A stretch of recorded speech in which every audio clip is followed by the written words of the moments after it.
Hello, Twitch. Oh my gosh, it has been a while since I have been on here, and it's great to be back, and really excited to get back with you guys and to re-engage um, in the streaming. It's been in the streaming.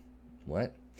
To re-engage with this with you guys and to get back to streaming. Um, I was battling some illness that really took me out and really just was in bed recovering for some time, and but feeling a lot better now. Um, Keeping food down and keeping water down, and it's all good. Definitely rested up and feeling much better. I haven't been, and I really felt bad. For missing today's Wednesday, so missing IFR Tuesdays was like whoa, like I'm not gonna stream like on a Tuesday, IFR Tuesdays. I mean, with definitely with the holidays coming up, I know like everybody's schedule is a little bit, here and there and stuff, but dude, like it was so conflicting because I was like in a condition, like in kind of a sick condition where, well, very much in a sick condition, but in a condition where like streaming and engaging on Twitch would have sounded like something that would have made me feel a lot better, you know but just could not do it. Just could not. Actually, to tell you the truth, I physically couldn't do it, so I definitely was too fatigued. But dude, even just I tried even yesterday, just earlier in the day to just kind of do some audible reading and note taking like from my computer, and it's just like no way. Like the light was like nauseating. So um, definitely glad to be in a better state, in a better condition, and um, just gonna ease into it today.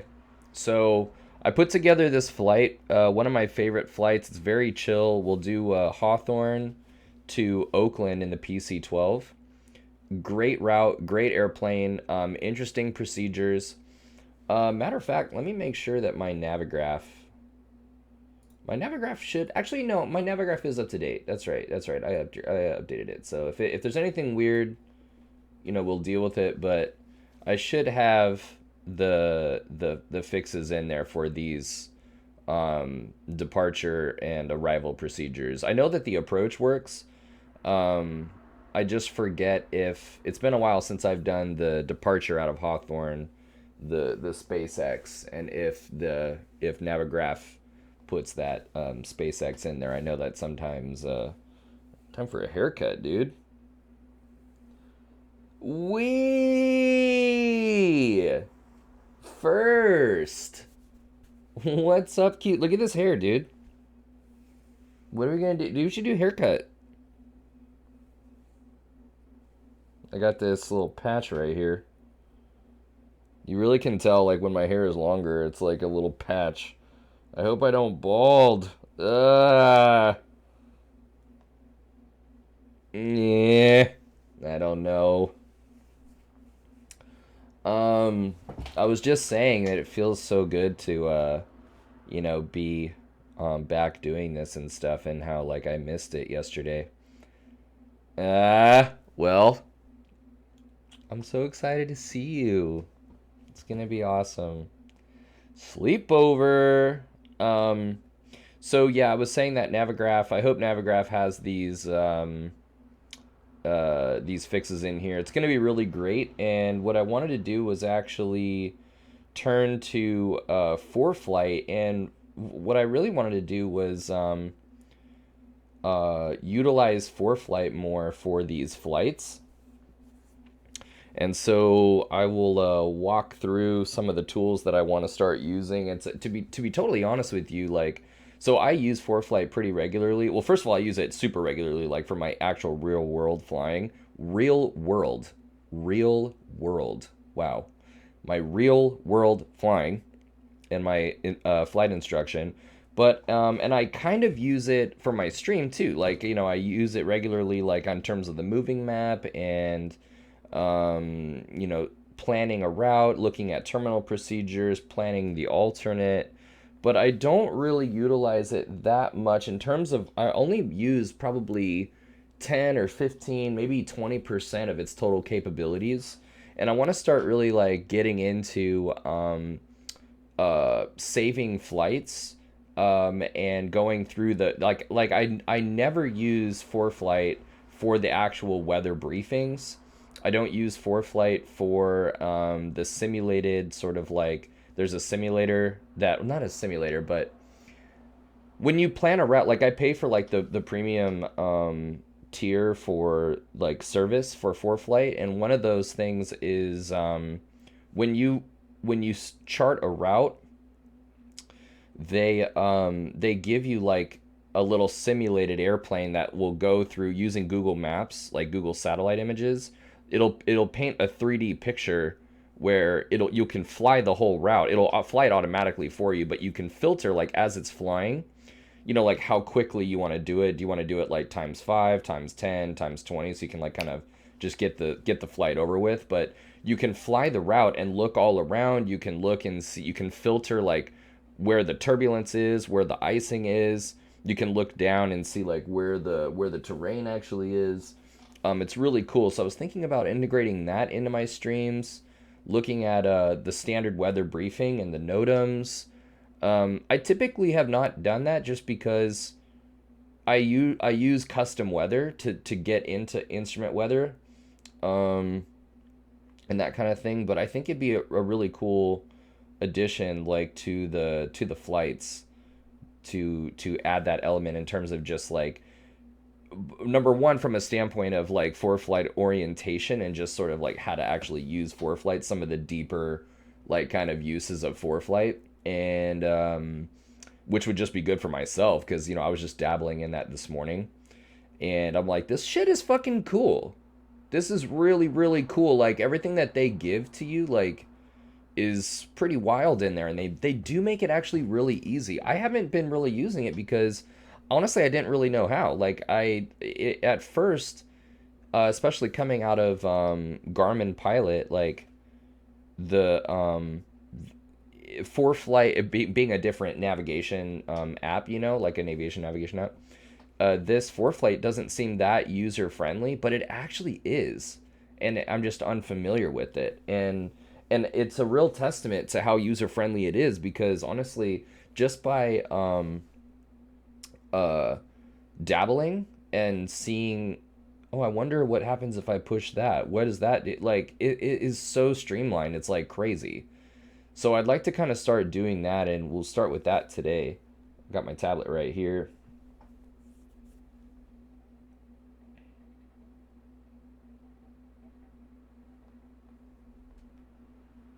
And we'll just pull up ForeFlight.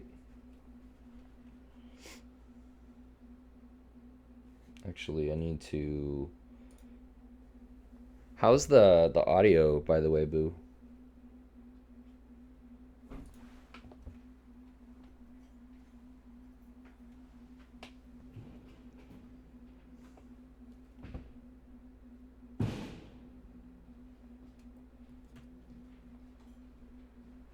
Yee, awesome.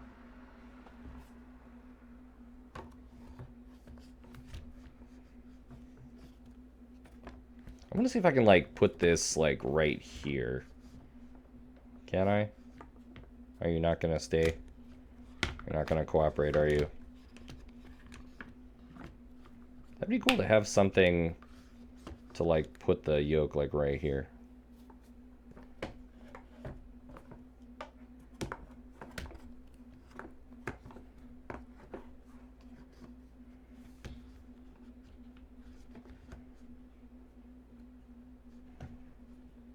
Oh, dude, yeah. That's cool. I can put that right here for right now. That's pretty awesome.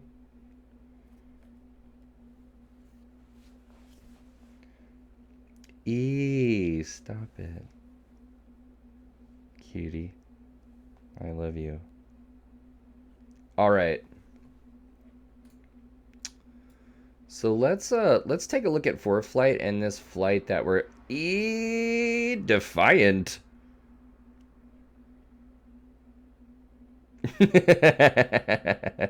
Defiant, babe.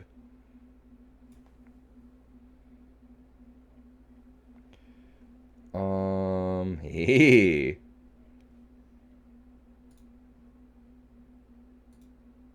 All right. So we got this flight from Hawthorne to Oakland, and this is kind of what we're looking at right now. I gotta do what Starflies does, which is have like a super sick like overlay for the iPad. But I don't know, I kind of like this better because it's I can just display it bigger. But I really like the way that she like has like a little iPad right there, and it's got a background on top of that. It looks pretty sick. But you know, nonetheless, here we are right here. Um, so what are we up to? So right off the bat, this is the route that we're looking at. We're looking at Hawthorne. Let me actually get that traffic off of there. So this is what we're looking at. It's Hawthorne to Oakland. Pretty straightforward route going from Hawthorne to doing the SpaceX departure. We'll review all the departure procedures, but just big picture right now. We'll be going to Gorman, that's GMN right there, and then from Gorman to Argood. And then from Argood, we're on the arrival into Oakland, actually. So we're doing the MZO arrival. So there's MZO right there. And then my jaw, schism, my rib, my hip, my knee, my shin. Those are all fixes on the arrival. And then symbol actually starts the approach. Now, why does that not oh, you know why? Because we didn't do a yeah, that's right. So departure is SpaceX is in use. The approach, we're going to be doing the ILS 28. No, the RNAV. Let's do the RNAV Yankee 28 left from symbol. That's right. Looks like the LPV gets us down to 200 foot decision height. That's pretty nice. 200 feet above the ground. And that is for best wind. So we'll go ahead and add that. And see here. Yeah, we'll review all the procedures later. That's one of the other things that I was really excited about is utilizing oh dang. There we go. I think that's better. Utilizing this flights page, we're able to actually do a lot and send this flight plan right here. Once we actually are done putting in that flight plan in the top, we're able to send the flight from here to different places. We can send it to the flights tab. We can send it to the plates tab.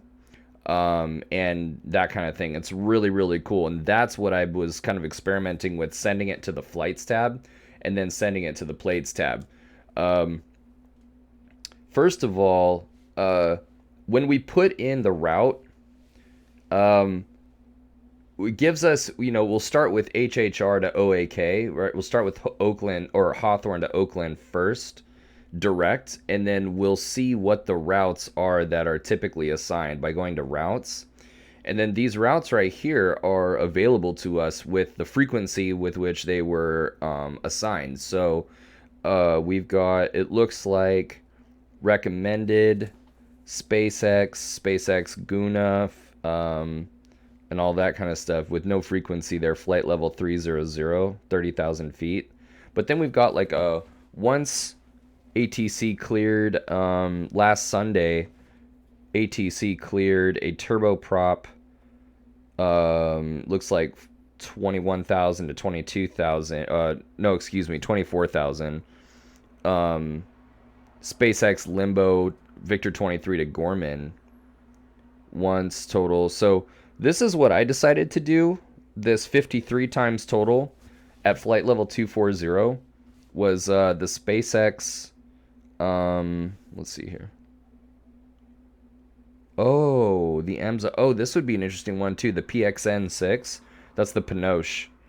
I know the Pinoche well, but EMSA seems like it's working out for us. Let's actually look at the EMSA. I didn't really look at it in great detail, see if there's any restrictions on that. But for right now, I put in the SpaceX Departure, Limbo, LAX, Victor 23, Gorman, are good EMSO. And so you would select that, and then it's just going to paint that whole route on there. And then you want to select whatever approach you're going to use. It's really nice. Make sure that the aircraft profile is correct as well. So I've gone to my aircraft, and I actually added a PC-12. I'm actually going to edit that 9875, I believe. 9875.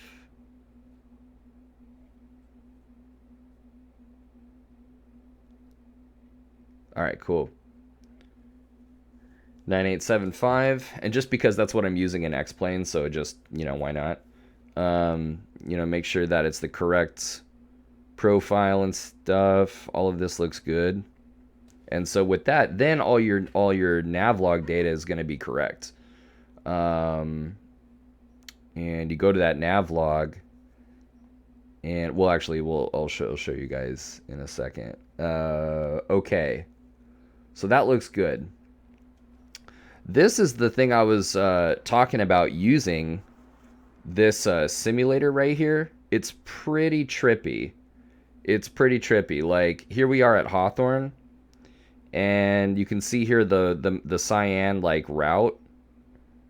Pretty awesome. So everything that's charted will be there, and you can put in layers here of like turbulence, different like layers of turbulence. Like, how trippy is that?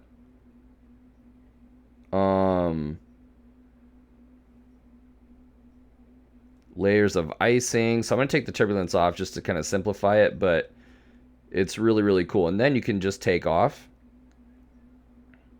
and I have it set for times 20 just to kind of get it over with. Actually, I'm gonna go to times 5 just because this is kind of cool to see at the beginning. So like, there's our airplane, there's SpaceX looking out of the cockpit. You can like look around, but I kind of like this airplane view. So Limbo, and then we're gonna before we get to Limbo, we're gonna be cleared probably a left or a right turn direct to LAX, so you can see LAX back there. And let's go ahead and speed that up. So just going to continue our climb here. We can see we're at 14,000. And it's nice that they kind of paint the picture down there at the bottom. You can see Casta, Gorman, and then straight to Argood, and then Argood to Emzo. And then we're on the arrival. We got some terrain, it looks like. Descending, my hip, my knee. So you can kind of expect, there's the initial approach fix. So yeah, at or below 3,700. That's cool. They even include the altitudes on this. Wow, what a cool feature, man. 2,800 at header. Final approach fix, VODZ, LPV. And then bam, into 28 left. How freaking cool is that, dude? How trippy is that? You know what I'm saying? It's like there's a golf course right there. Like, what? It's crazy, dude. So I really like that. Looks like there was some terrain underneath us on the approach, so we'll keep an eye out for that. Packing for this flight would be pretty awesome because it's you know, it includes all the weather and airmets and sigmets and TFRs. So we'll go ahead and pack for that. And I think it actually, this data that's used, it's not that much data, you know, that's downloaded to it. But I think it gets rid of it when you actually delete the flight, if I'm not mistaken. So all packed up. Let's see here. Favorite route. Let's go ahead and just save that. It's a good route. And then, yeah, what I did was I sent that over to flights, and I sent that over to the plates. So, before going over to the flights page, just yet, like, let's go look at the plates and see, like, what we're actually working with on the,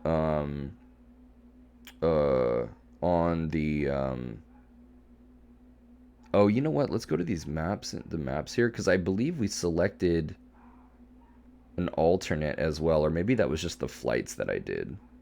Alternate, yeah, we selected an alternate for this flight as well. And so what's cool about that is, you know, you could map out the flight here on the flight plan page, but here on the flights, like, it takes into account, like, the fuel that you need to go from Oakland to, you know, to Livermore in this case. You can easily access the alternate airport information to look and see, like, what are the alternate weather minimums for that airport. But, you know, so we'll definitely do that. Oh my God, stupid yapping dog, dude. Yeah, so we have alternate fuel in terms of pounds, so that's cool. I do want to map that out actually on here. So looking at the plates, let's see where we are, what we're dealing with here. So in terms of the destination or the departure, I'm sorry, dude, hold on.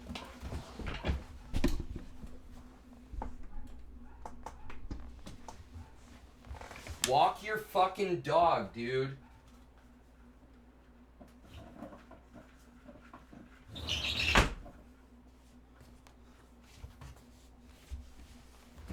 You know what it was too? Was it wasn't even the doggy, like the poor doggy from across the street. It was some fucking piece of shit yapper that was like at some other house. But still, walk your dog.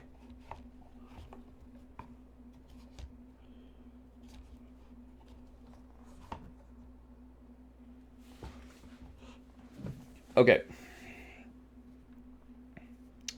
So cool, accessible terminal procedures here. So Hawthorne, let's actually turn this guy. 4884, 4,884 feet of available runway. We have the frequencies right there. It looks like we got a NOTAM here.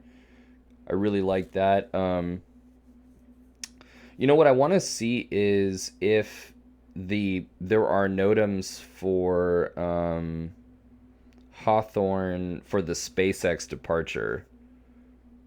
And actually, I believe we can come here, and I don't see any, but let's just make sure. Show all NOTAMs and instrument approach, and this will come up on our briefing as well. But nothing on the instrument approach. Okay, cool. So none. Okay. Departure. So what are we looking at for this SpaceX departure? So we'll be filing. Oh, that reminds me. I should probably actually go to the website.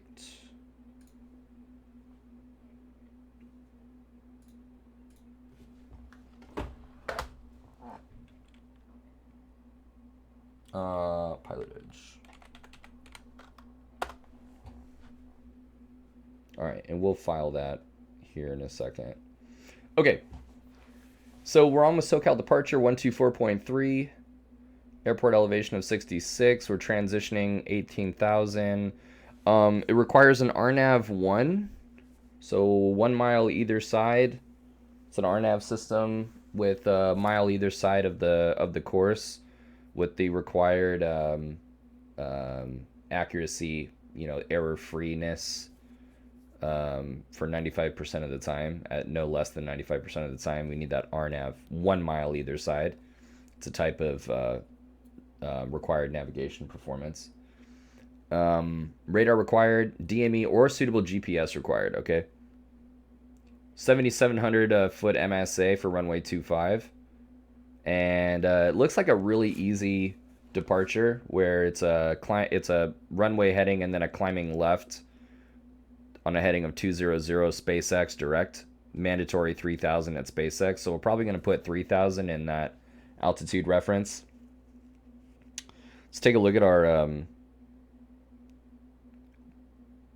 notes here. So, or our climb gradient, our climb requirement. Actually, did I miss that? Let's see here. Oh no, here we go. Runway 25, standard or lower than standard with a minimum climb of 500 feet per nautical mile to 580. So 500 feet per nautical mile to 580. We're gonna be holding, let's just say 150. So we need to be able to do 1,250 feet per minute to achieve 500 feet per nautical mile. The 500 foot per nautical mile climb gradient for this aircraft, if we're holding 150, is 1,250 feet per minute. And, we'd go and obviously we'd check our performance, but this plane will climb at like 2,500 feet a minute, so it's all good. Runway 25, climb on heading to intercept the 200 course to cross SpaceX at 3,000.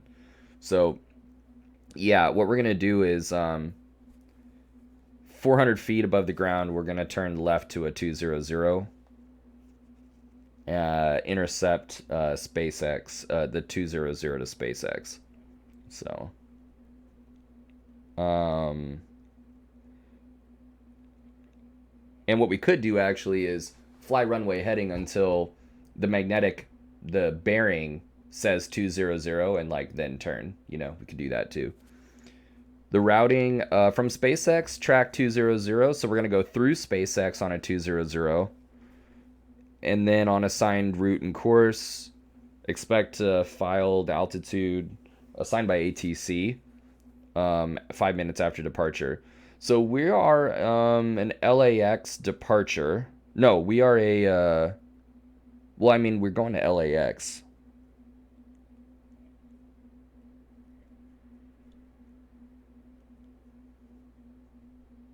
Let's see here. Yeah, turn vectors direct LAX 310 radial. So yeah, they're gonna give me LAX direct. Okay, cool, man. Sweet. We're looking at page 10.3, January 24th, 20, effective January 30. All right, cool. For Oakland, the arrival, the EMSO looked good. What was this? An RNAV arrival. We'll be on with 133,775 down there at sea level, practically. Radar required, RNAV 1 required, GPS required. So expect to receive descend via from Oakland Center. And then once we're on with Tracon, we will let them know what we're going to do. And that's pretty typical anyways. So from EMSO, what's the routing? So from the EMSO on track 304 to my jaw and then 304 to Schism, we're going to be 28 left. So from Schism, track 303 to my rib, and then so on and so on from my hip, my knee, my shins, and then symbol, and then expect assigned instrument approach procedure from symbol, which would be the ILS, or excuse me, the RNAV Yankee. So big picture, what are we looking at?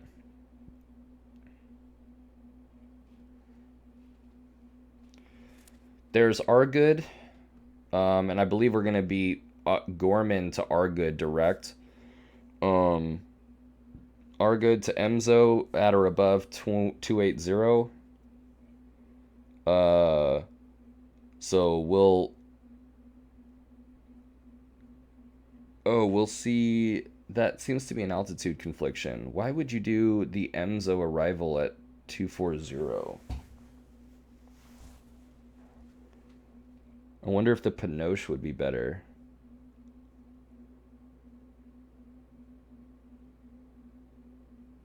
Right, that is what that said, right? If we go to maps and we go to routes, ATC. Ah.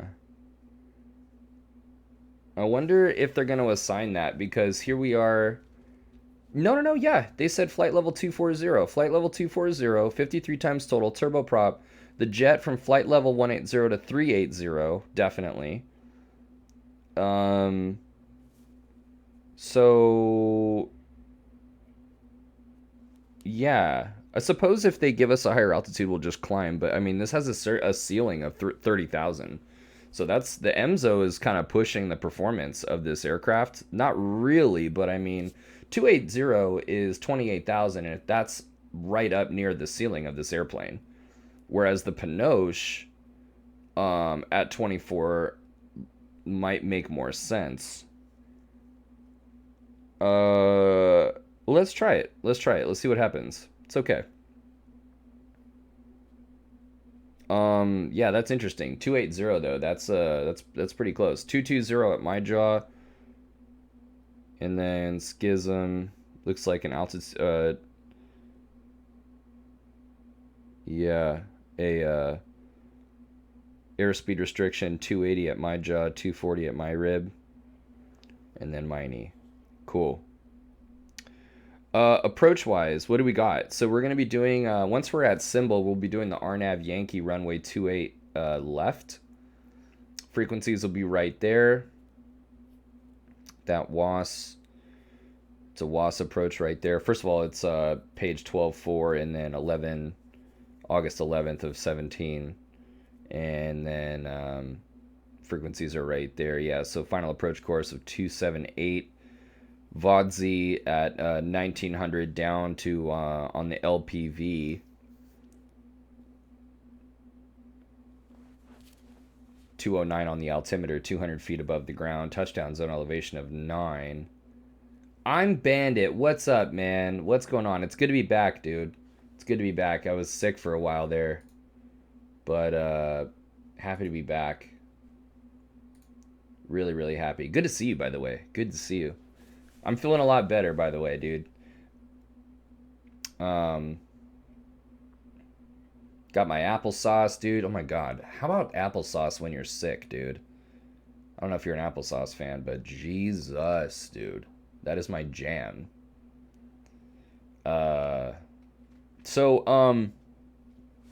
Yeah, looking at this. So, yeah, missed approach. Who doesn't like... That's what I'm saying. Katie, you hear that? I'm Bandit with the wisdom. Who doesn't like applesauce? Just saying. So, climb to 4,000 direct Soyak on a track of 285 to Sausalito. And hold. All right, looks like a direct entry based on that right there. Continue to climb in the hold to 4,000.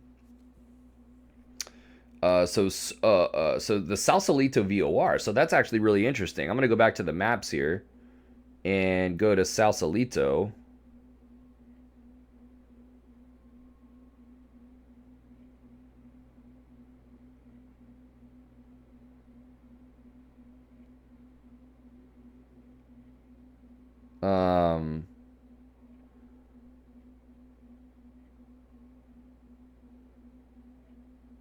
Actually, that's okay. We'll leave that for now. Notable terrain under especially from Symbol to Jupap. That's what we actually saw that in the simulator when we actually ran it just right now. Looked like there was some terrain on the way down actually under some of the fixes under my hip, my knee, and all that shit, like on the arrival, but also down here on as we're crossing the as we go from the initial approach fix to the intermediate. Jupap at 37, stepping down to Henner at 2800, and then VODZ at 1900. Final approach fix at VODZ's 1900. And Looks like a glide path angle of 3 degrees.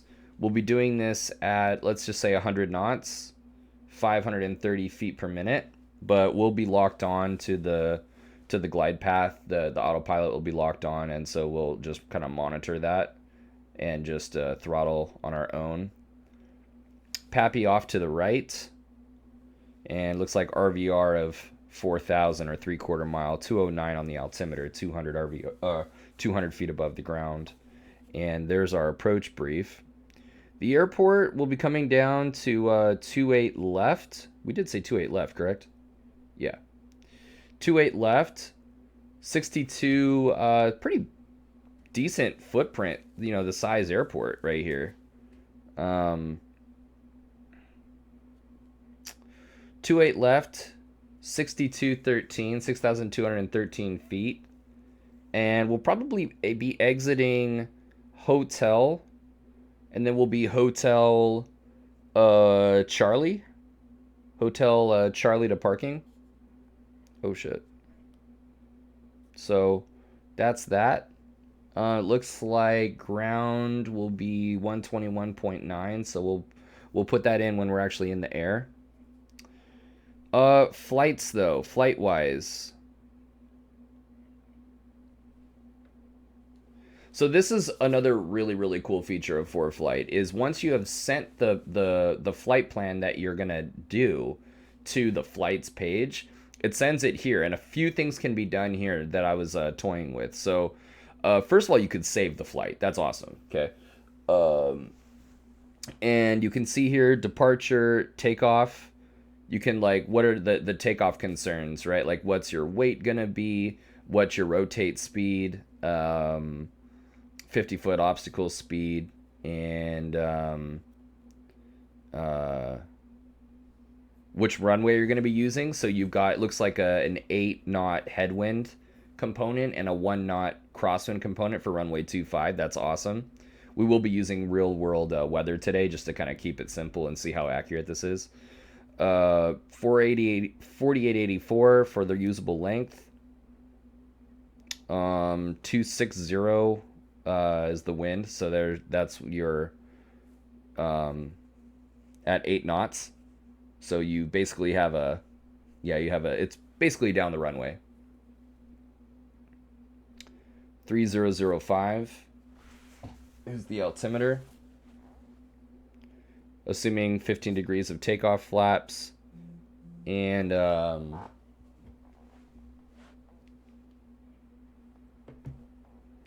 yeah, it's pretty awesome. So then you come here though to the info, and everything's there. We can actually go to the plate when it's time. But this right here, you know, when you selected an alternate, it'll like give you these options that you might want to think about selecting.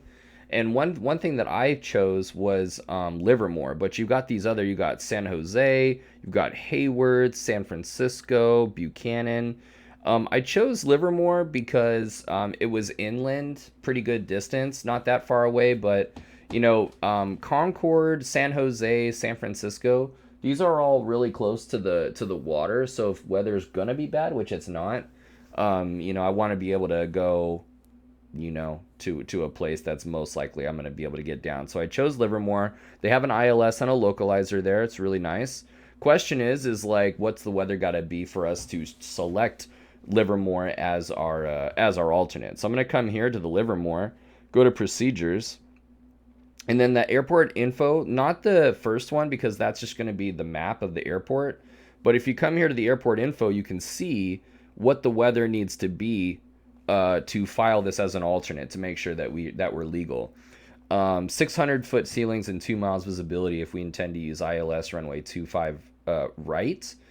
And looks like 25 right has, let's see here, assuming that we're using the ILS and we're going to go down on the glide slope, it's got 4,264 feet of available runway beyond the glide slope point. Mauser approach light type, high intensity runway lights, VASI. I mean, that's a pretty damn good runway. I mean, it's 100 feet wide, you know. It's pretty nice, man. It's pretty nice. So, really, really nice.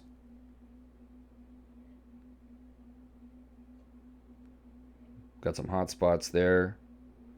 And no NOTAMs are coming up, so that's good. So the alternate is our so you know we verify that the alternate weather is good. And of course we're going to go check the weather for that as well. 9875 descending at 2,000 feet per minute. There's our route right there. 24,000. All right, minimum fuel. So we're gonna start with, that's actually the other thing that I wanted to put in here. I wanted to use the fuel that we're gonna use. So I've got X-Plane open right now, and I'm gonna roll with 1,400 pounds of fuel, and that will put us at 4 hours of flight time. So I'm gonna change this starting. So I'm gonna see, what is this, extra fuel? Starting with 14. Oh, let's just call it what it is. 1447. Okay.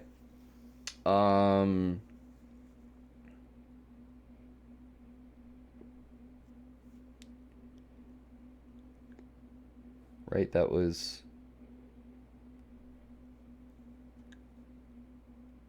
okay, cool.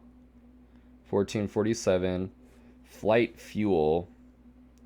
So the fuel to the taxi fuel is 45. Well,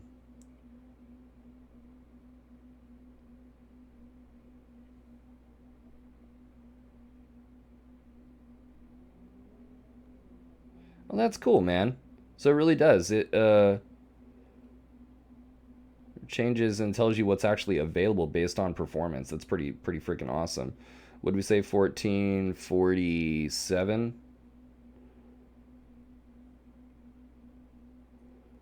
Sweet. That's awesome.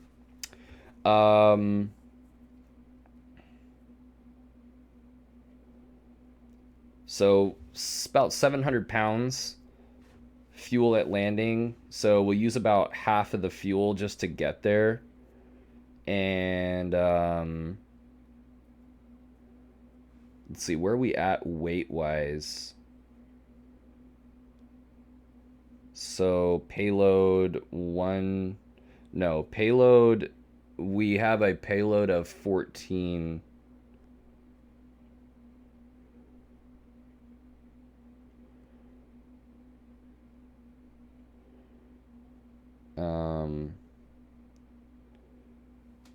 How would that even break down?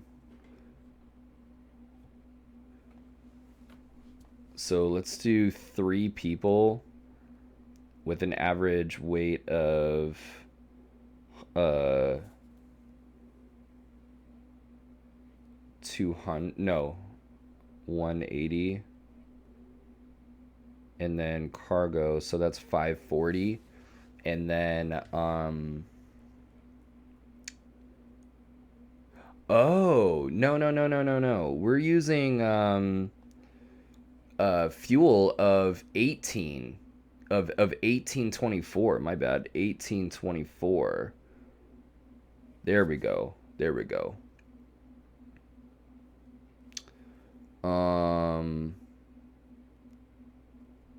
Right.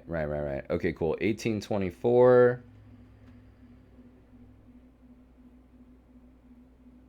Right. Yeah, and then this is going to be our passengers. Yeah, we'll just say 200. And then a cargo will be the rest, which is about 800 pounds of cargo.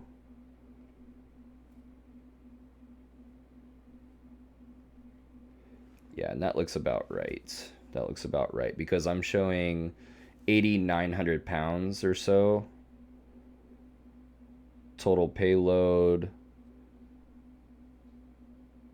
Extra fuel.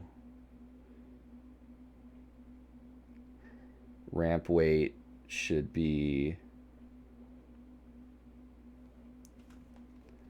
Zero. I have a zero fuel.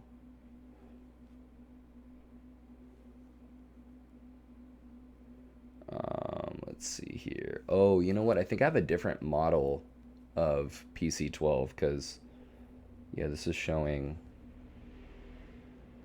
a heavier max gross. So let's see here.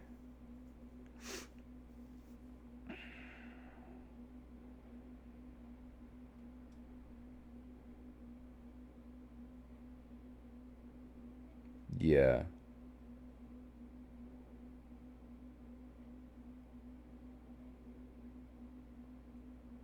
So let's do total fuel.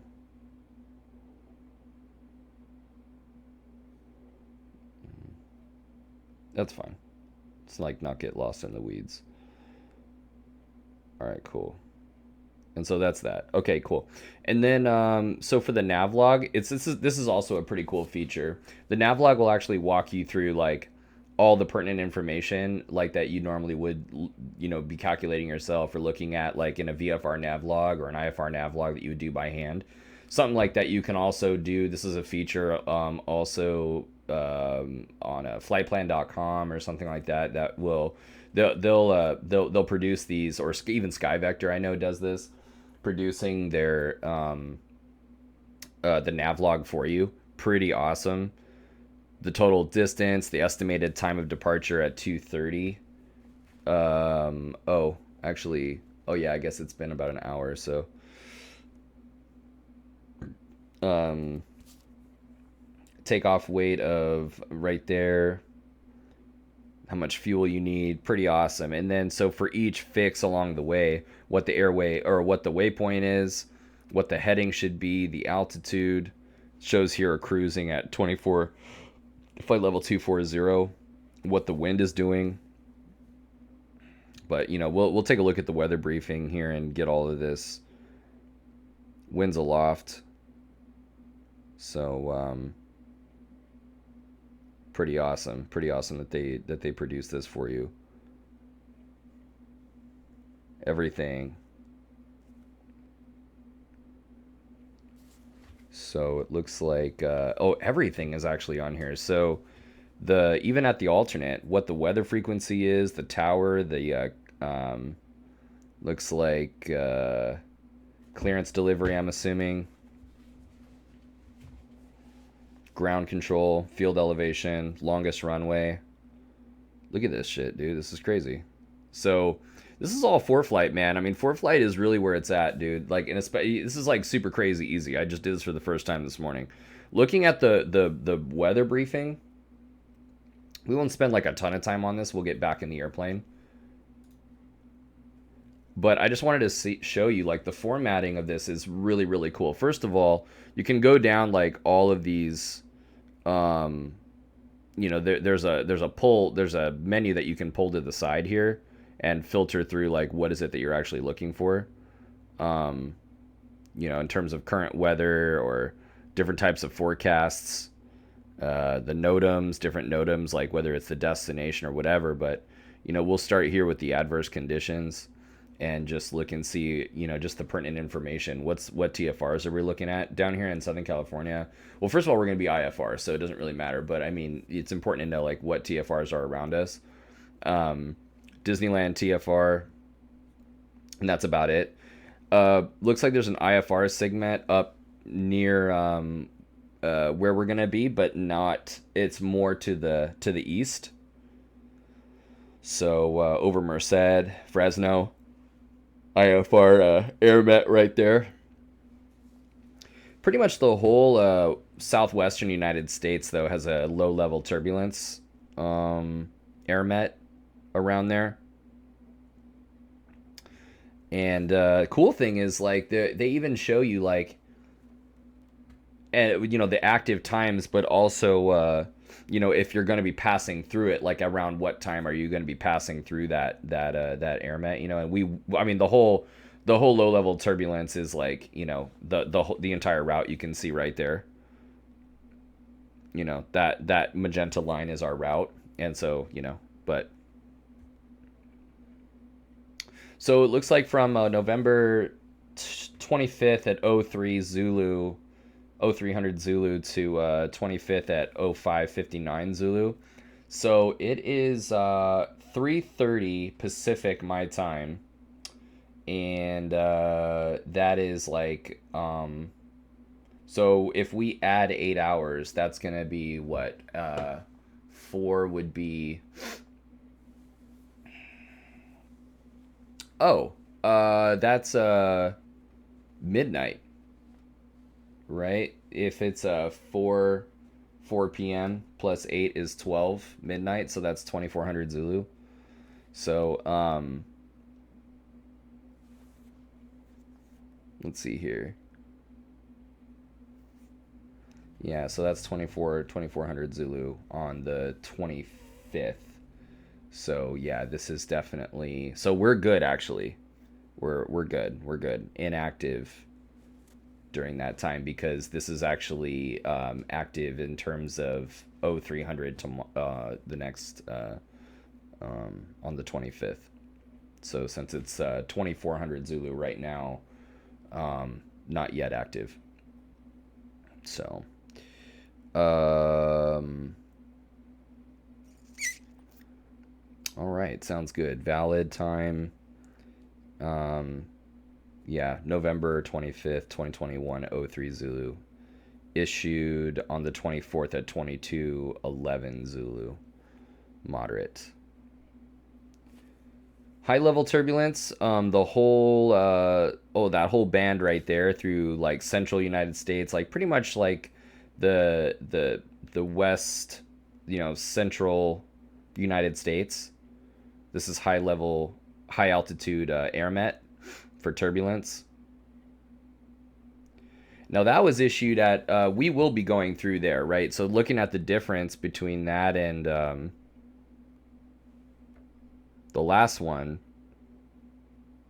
the low level turbulence, it's inactive during the passing time. So we're passing through it during a time of inactivity, right? It's active from 0300 Zulu on the 25th to 0559 Zulu on the 25th, right? So we're not there yet. We have a few more hours to go. But looking at this one, we are actually going through some of it. Now it's not along our route, but what this is saying is we are in passing, like on our flight, we are flying while this is active. Not necessarily that we're flying in it, but yeah. So as you can see here, 23,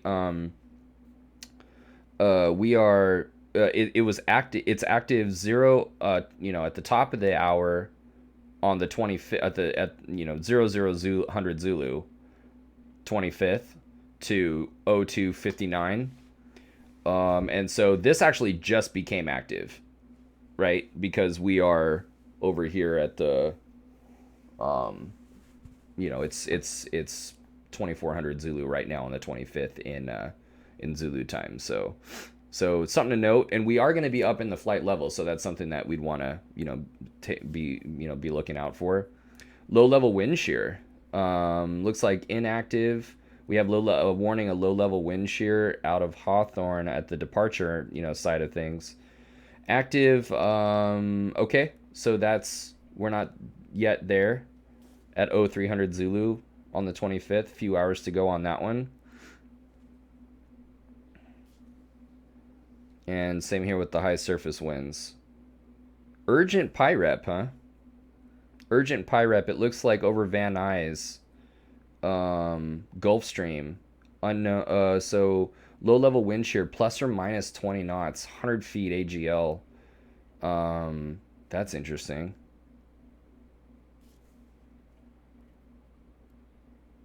Dang.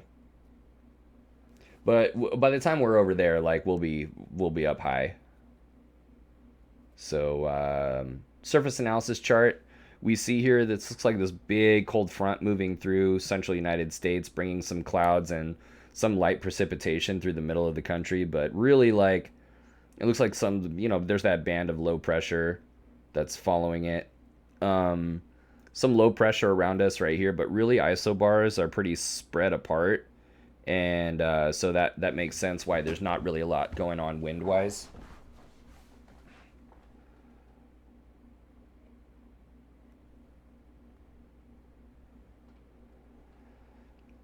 The METARs. So it looks like we got green the whole route. Everywhere is VFR.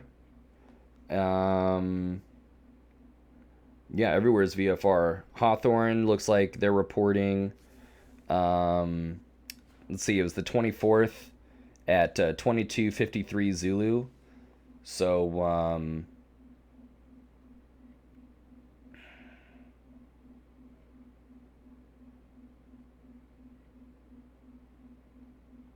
yeah, 22:53 Zulu. 290 at 6. 10 statute miles clear. 21 temperature 21, dew point 12. Altimeter 3005. Looks good. Looks good.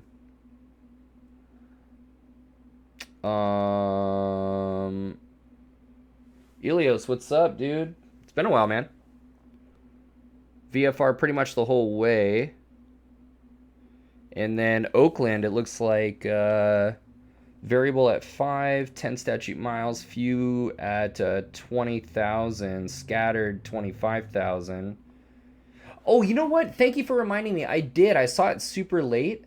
I'm gonna save up for that. That I did end up getting a new yoke that I'm really excited to test out today. I got the CH Eclipse, so nothing really fancy. It's just like a very slight upgrade from what I had, but that is something that I would totally use. The that Turtle Beach yoke was sick looking, and I had the room for it too on my desk because I see that the throttle is like it looks like it's modular, like it kind of like latches on or something. So it's not like totally separate. It looks like it's one. It would be one USB, right? I actually couldn't really tell, but it looks like it'd be one USB plug-in, and then you're just attaching that to the yoke itself, versus like two USBs. So that thing was dope. That actually was really, really cool looking. And the fact that you got like the more real feel, like, um, yeah, it has a screen on it too. Whoa, dude, you know what I thought was really cool was like the real feel, like jet throttle, like levers and stuff. And it looked sick. That thing actually looks really cool. And hey, man, like as long as those I feel like they're on the right side too. So like I feel like they're close enough for like one-handed operation. And dude, I mean I'm in autopilot a lot of the time anyway. Um and and what's cool is you have the throttle levers like for the jets and then the actual plunger style like for like regular GA airplanes. It looked really sick, dude. I'm really really glad that you found I'm really appreciative that you found that. That I would absolutely get that. So maybe what I could do is like set up like a donation or something like that, like on Twitch, and people can kind of pitch in or something like that. Um, I would definitely get that. That looked awesome, dude. That looked really awesome. I've never even heard of Turtle Beach, but I mean, there. I looked a little more into it, and apparently they're like, because I don't sim. I mean, I'm hardcore sim in terms of using it for my flight instruction and for my own personal flying. But in terms of like hardcore, people fly jets and stuff in the sim and go all kinds of crazy. Like I just don't. So they were big in the 90s for sound cards of all things. Really? No shit. Huh. Okay, so let's take a look at these pyreps. What do we got here? So, all right, looks like we got one over Chino, moderate turbulence. That's okay. Altitude at 1,000. We've got, let's see, over Ontario, Turtle Beach, Montego Bay was the sound card in the late 90s. Oh, no way. Dang. Light turbulence over Ontario. And then moderate turbulence over Ontario as well. Yeah, I'm not really surprised by that. It's all kind of bumpy over there. Cloud coverage, pretty nice. I'm really just looking at this southwest situation, and we got like no clouds out here.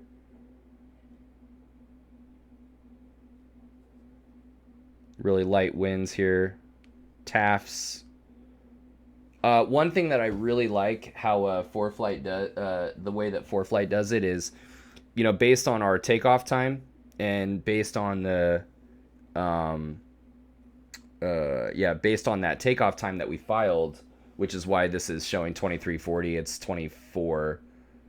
It's coming up on. Oh no, yeah, yeah. No, it's that. This is the current time actually. So that's actually really cool. They're showing where we are with respect to this TAF and like what what's actually going on. So like here we're still early in the period of this 24th at 2100 Zulu to 25th at 2400 Zulu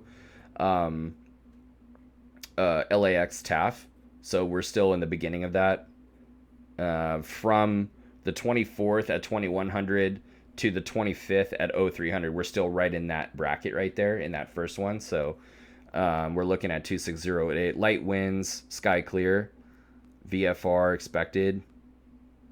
And then coming back down, though, up north, looks like Visalia's got some weather forecasted. Well, the PC-12, I can't wait. I hope that they do. I don't even know. Are they doing a PC-12 for 2020?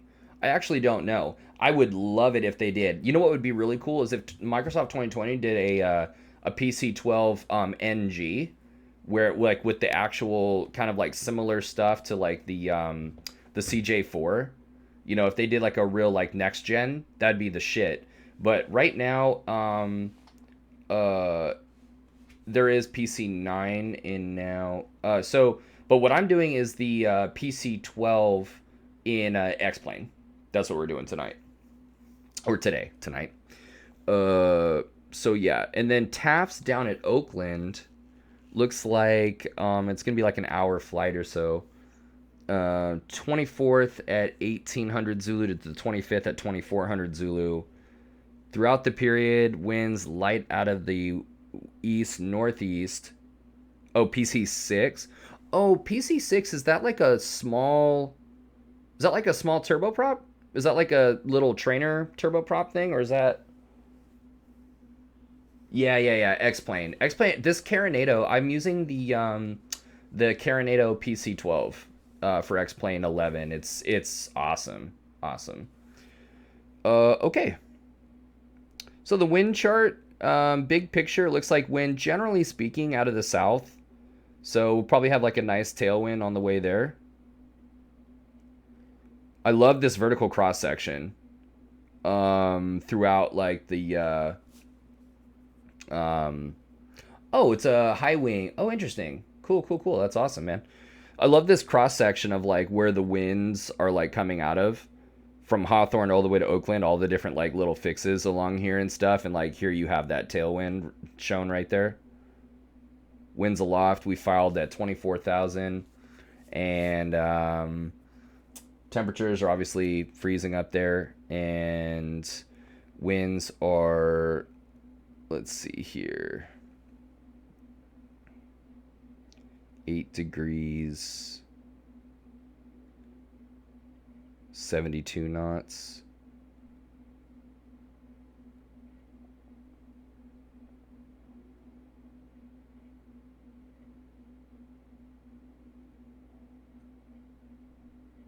Oh, dude, that's awesome. That's awesome, dude. All right, and then the NOTAMs. All right, so these we definitely want to look at these departure NOTAMs. And what I'm going to do is look at Hawthorne. Navigation, communication obstructions. I want to know if there were any changes to the SpaceX departure, actually. So airspace, there's our FDCs right there. So the VOR runway 25, RNAV runway 25, localizer runway 25, nothing. Okay, cool. So nothing on that SpaceX departure. That's good. We also looked at that from, like, the NOTAMs normally pop up right there anyways, and so I, just to double confirm that we didn't see anything.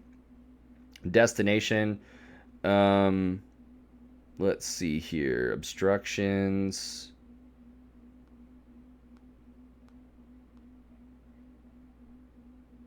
Special use, FDC. Okay. Takeoff minimums.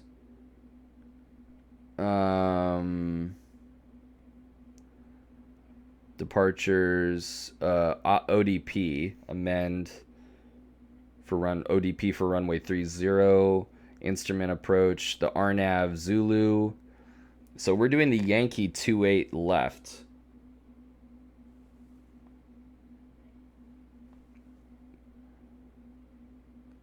RNAV Zulu 28 right. So nothing actually. Alternate. What do we have? For obstructions, runway 25 left. All right. Unserviceable taxiways, aerodrome. So no FDC. So that's good. En route. All right, cool, man.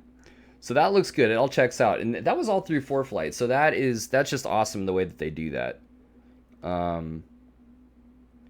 Yeah, Furman, thank you for asking, man. I feel a lot better. I feel a lot better, and I just spent yesterday recovering and trying to keep water down and that kind of thing. And just taking it slow. I tried actually doing this. I tried like going to my computer just to see like if I could do anything, and like dude, the light from the screen like was nauseating. So I'm feeling a lot better now. Thank you for asking, man.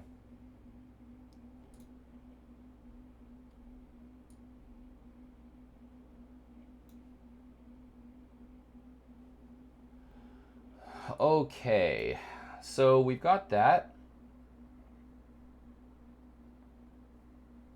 We got the plates right there. Good. Sweet. Let's do it.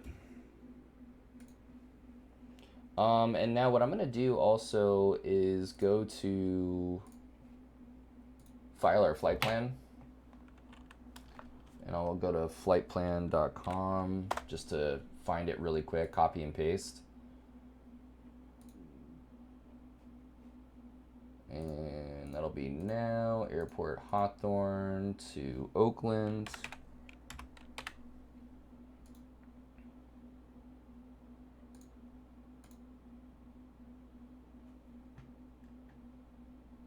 Yeah, they are. Oh yeah, see, those are jets, dude. Those are jets that they're issuing to that for the EMZO.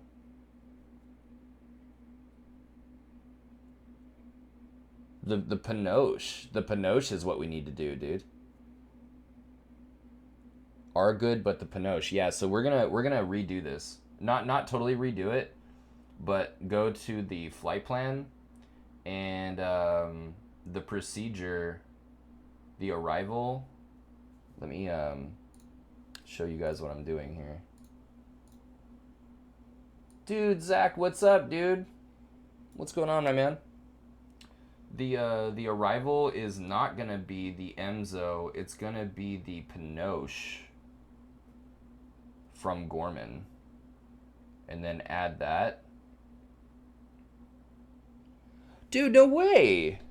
What was the mission, dude? What was the goal?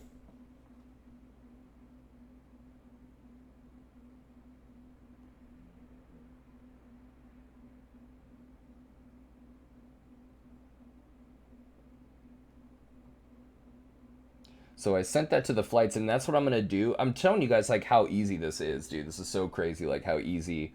So I'm going to go and delete that EMZO one. And then I'm going to... I actually want to go to my favorites.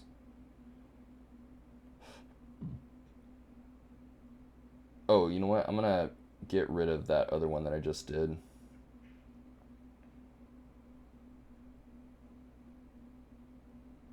And then I'll save this one with the Pinoche from Gorman.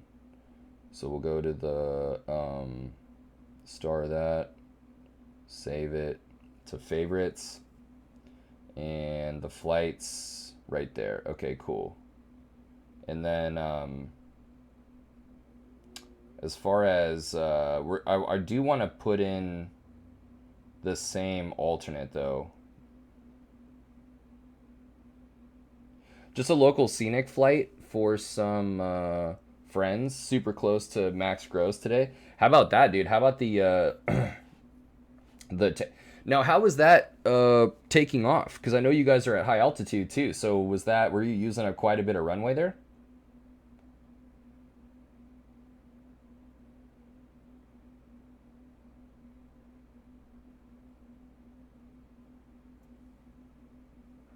Dude, how come what? Livermore is like no longer.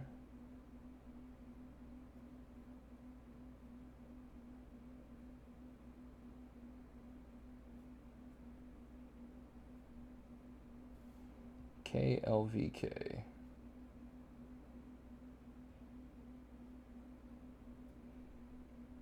Dude, 2100?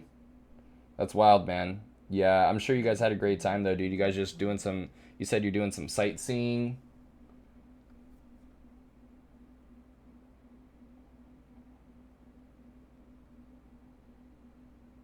That sounds awesome, man. Was it any of their first time flying? Let's do Concord. And then looking at Concord, we'll do airport info. We'll see what we need, what weather we need for the. Actually, what do they have there for landing? It looks like the wind is 210. So let's look at the different procedures that they have. Filing as an alternate. Oh yeah. So these runway 19, if its wind is blowing at 210, then runway 19 will work. Um, oh, what they have an LDA and a VOR, as well as a RNAV GPS runway 19er right. Okay.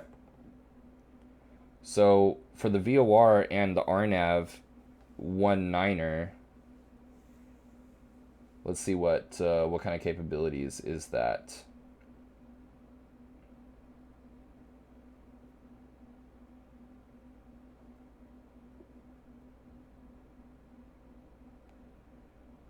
Oh, dude, an RNAV that gets you down LPV. Yeah, dude, let's do that. Let's do that RNAV.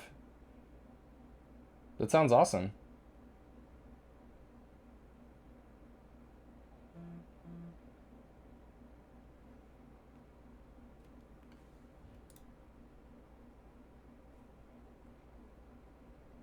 Yeah. No notable like terrain, and it's really just an easy step down from Fevda to Mupin or Mupni. And then LPV, you got the vertical guidance and everything all in the plane that wasn't an air. Dude, no way. Was it like was the weather kind to you guys? That's the other thing that, obviously you wouldn't go if it was really bad, but sometimes it can like creep up on you. I hope it was like a smooth flight for everybody.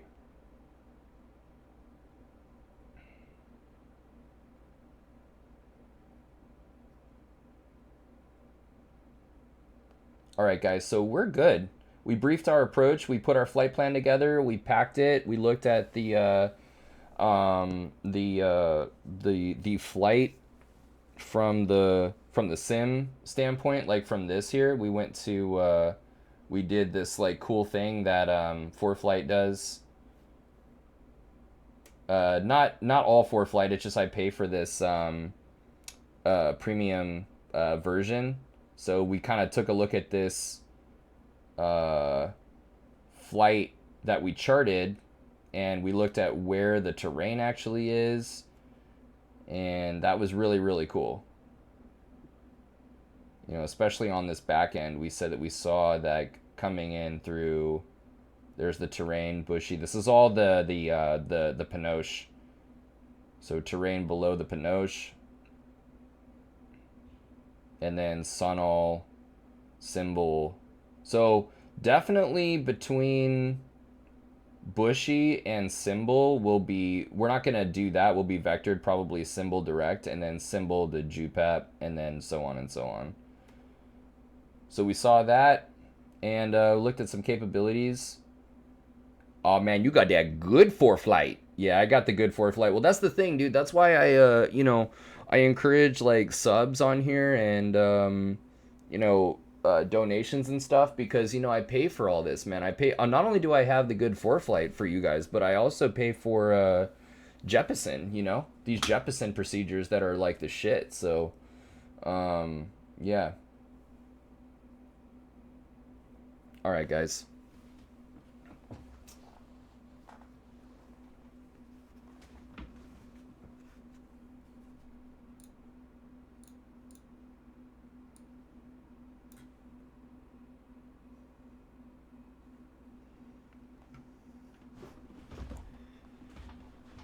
All right, let's get comfy and get the.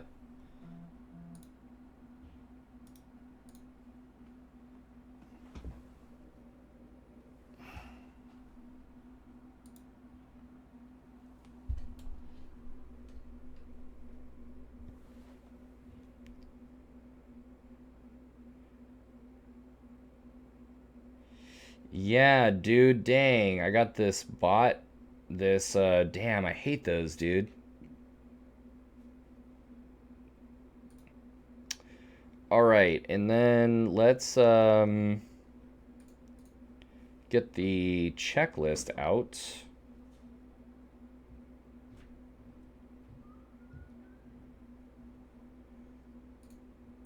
I'm just gonna go into the aircraft here.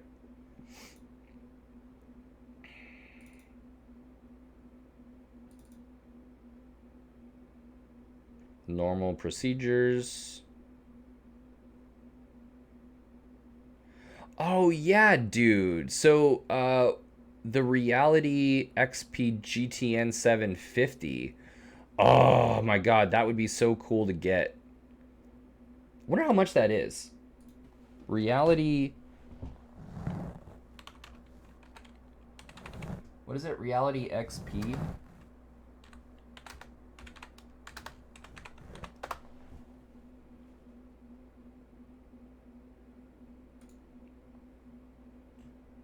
Oh my god, this looks so awesome.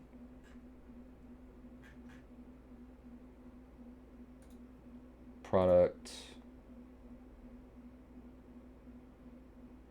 So for X-Plane. Yeah, dude. Oh my god, you guys.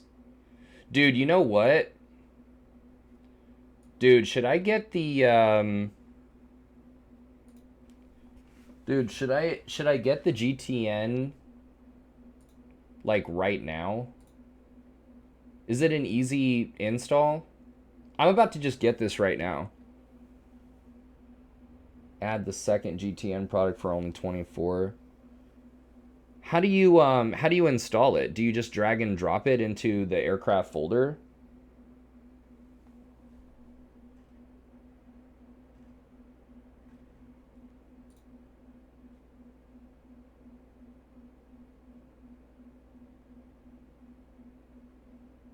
Dude, this absolutely needs to happen. What do you guys think? Or do we get it next time?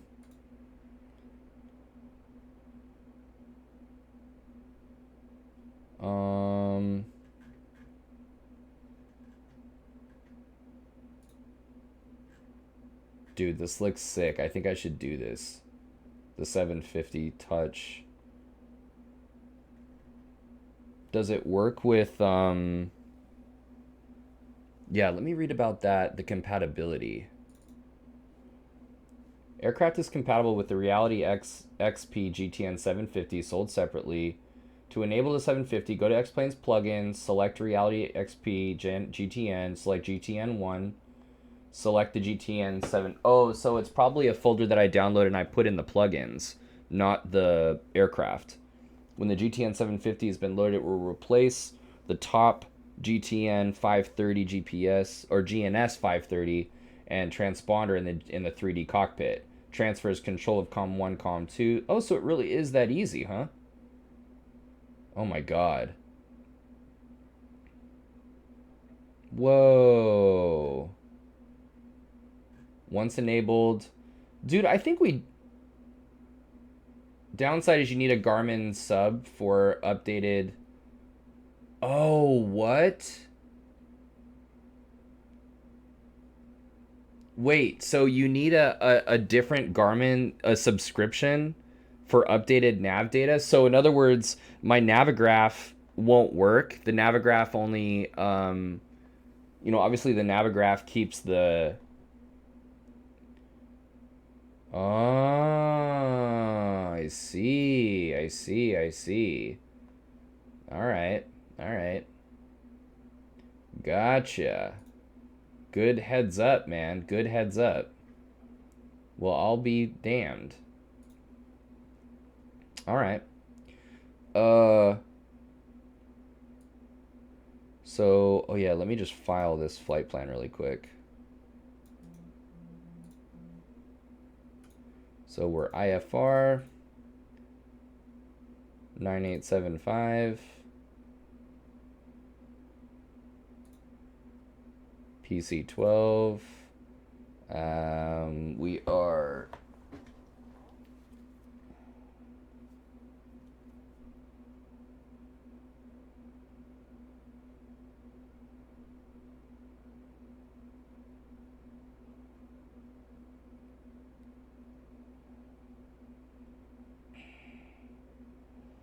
Oh, dude. Sick, Zach.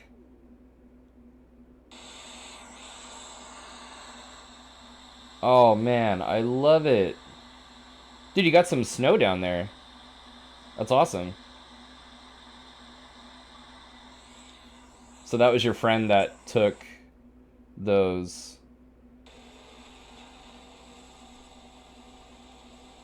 I love it. Oh, is that your 172? That looks like it. That like your heavy duty one.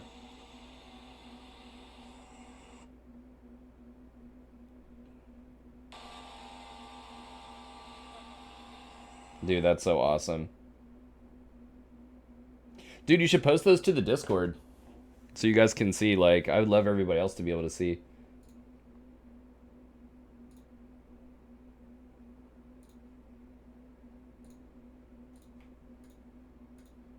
Okay, and we are slant Lima, I suppose. True airspeed will be, let's just say 250. Actually, we're probably closer to 300 up there. Departing HHR to Oakland, cruising at 24. Alternate is, we said Concord. CCR. The route of flight, paste that in. And the remarks, and we're using, okay, cool. File that. Oh, yeah. And so then normal performance, or normal procedures here.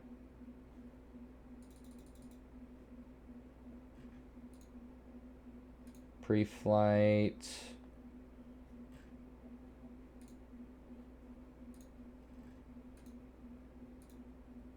Before start. Okay, cool.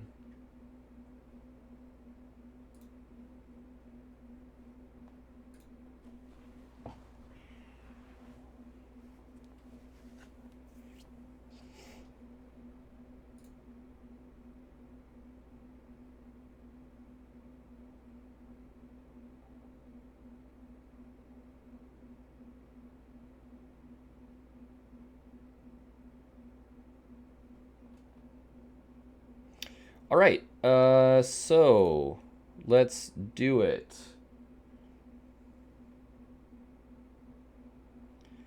So pre-flight inspection is done. Let's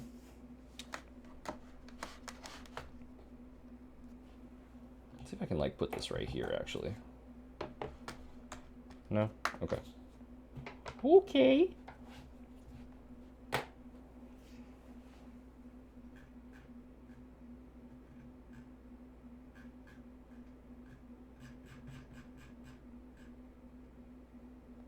All right, very nice. Pre-flight inspection complete. Seats adjusted locked. Seat belts fastened. Batteries 1 and 2 on. And you guys are... Oh, you're not.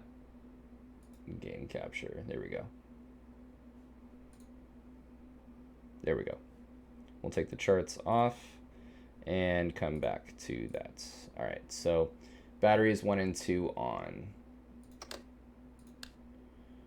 Overhead panel voltmeter check 24. We got 24s right there. External power, if available, is on. Overhead, yeah, so let's go 28.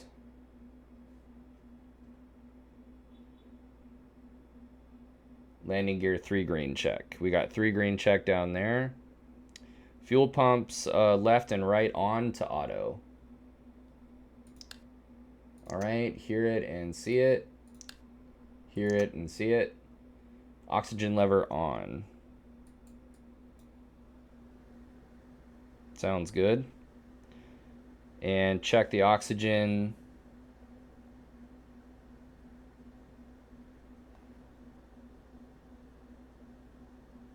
All right. Passenger oxygen. Hold on. Yeah, game capture. Okay, cool.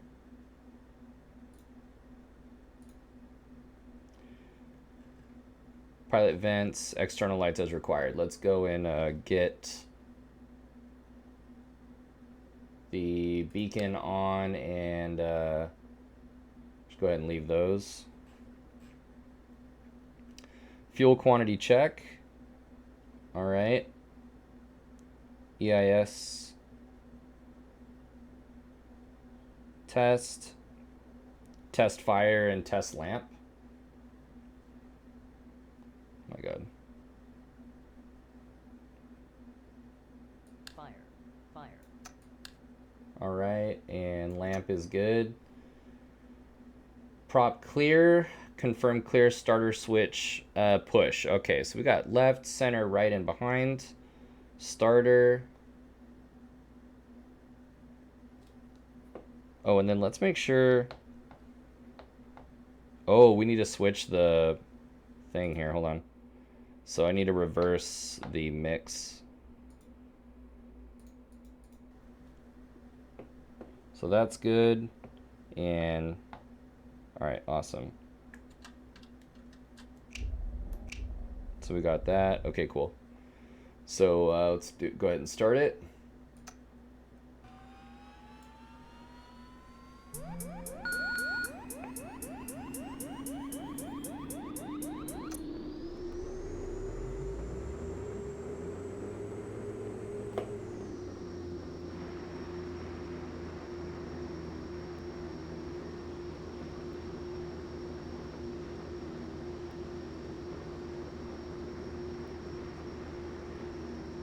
Oh, dude. Hold on. I got my levers all messed up. Hold up. Let's try that startup again.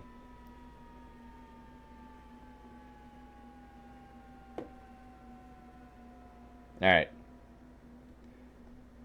And then, so we'll push, and then when the NG is stable between 13 and 20, we'll put the condition into ground idle. So we'll go start again.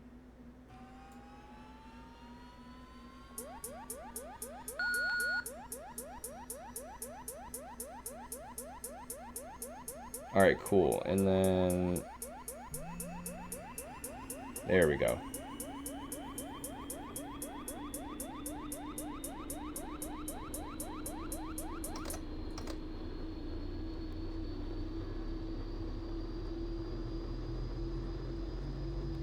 Okay, there's ground idle. Monitor everything. RPM's coming up. So we've got torque, ITT, NG, and RPM is coming up. Fuel, quantity, oil, temperature, pressure, good.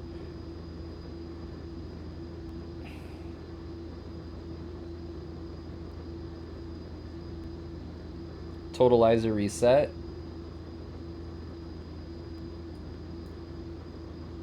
Gen 1 and 2 on.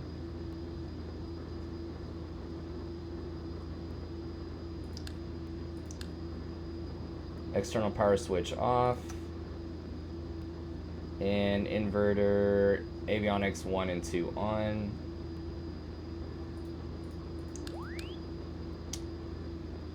Instrument lighting dim, test fire push. All right, cool. Sounds good, man. So let's go ahead and put in our stuff.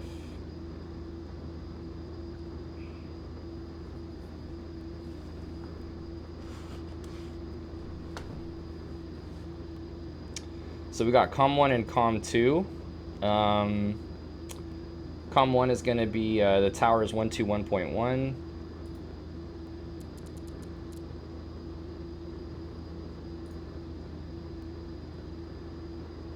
Yeah, dude, I love the whining as the turbine starts up too. It's pretty awesome. I love how they put that in there, the sound.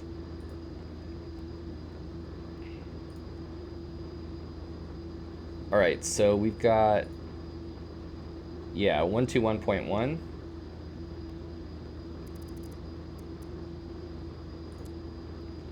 And we'll get our clearance for the departure frequency.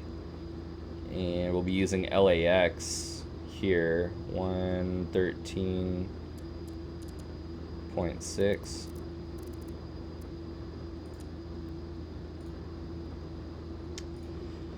And then ground, 125.1.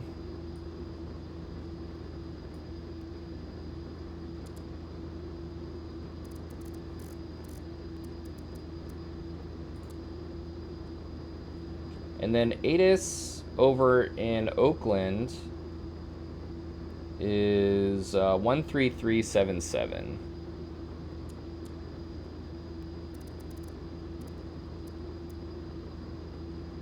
Sweet.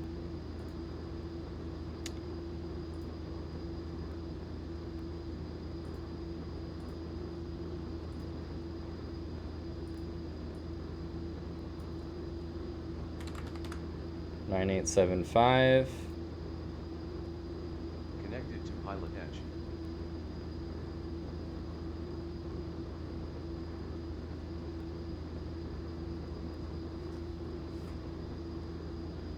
All right.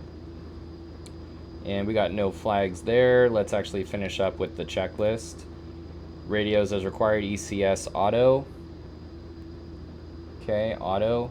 Something down to have to send a place there ready to taxi to the accident. 0375 Charlie Sierra, John Wayne ground, stay position on the field. Let me know if that's too loud for you guys. November 5 Charlie Sierra, I didn't understand what you said. Which area of the field are you parked on? Cooling, inertial. Can you say again, 537? November 5 Charlie Sierra, where on the airport is your airplane parked? Basically, I am on the west side of Sky House, 537.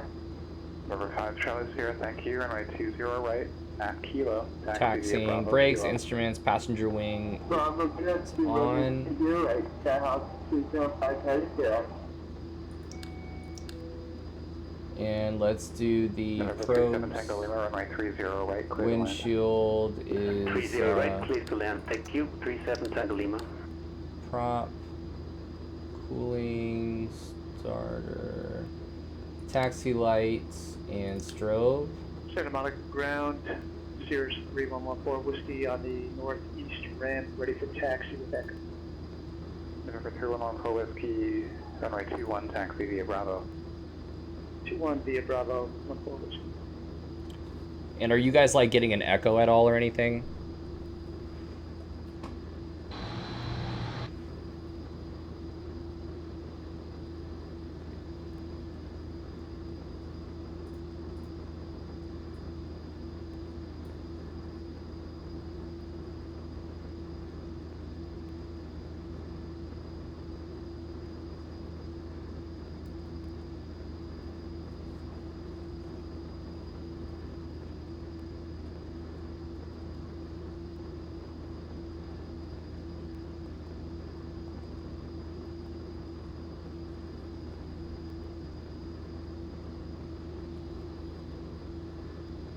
Hawthorne ground, Polaris 9875 on the southeast side of the runway 25 at Hawthorne, requesting IFR is filed to Oakland SpaceX.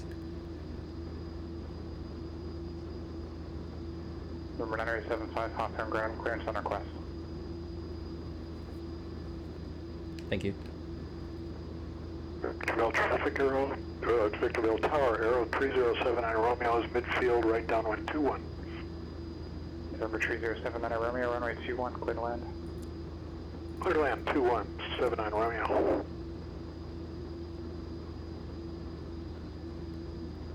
Palm Springs Tower, 85 Kilo Tango, 5,700, descending 5,500. November 885 Kilo Tango, Palm Springs Tower, report midfield right downwind, runway 31 right. Port midfield right downwind, 5 Kilo Tango, expect 31 right.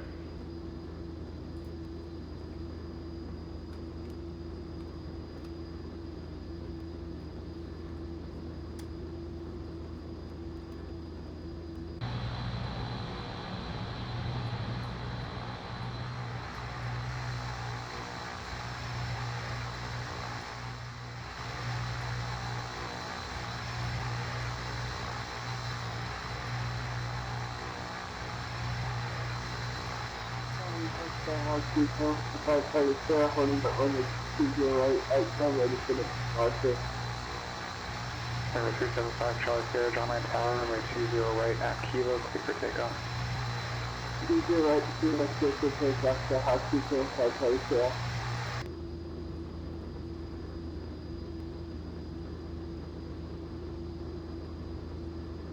November 9875, clear to the Oakland Airport by the SpaceX 2 departure, then as filed. Climb via CITIC, have maintained 3000. Departure frequency 134.9er, squawk 2370. 9875, clear to the Oakland Airport via the SpaceX 2 departure as filed. Climb via the SID, accept 3000. 134.9er 2370 for 9875. 9875, you're back, correct? Thank you for putting that together.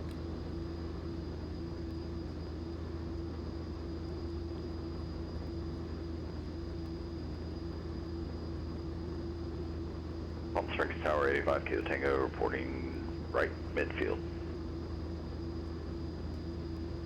Radio 5 Kilo Tango, you're pretty far outside of the pattern. You're 5 miles east of the field. Runway 31 left, clear to land. 31 left, clear to land, 5 Kilo Tango, thanks for the advice. Alright, SpaceX 2, let's go ahead and put all that A in. wider pattern in a jet, but 5 miles is pretty wide. Just try to keep it between 2 to 3 miles in the jet. 134.9er. Roger.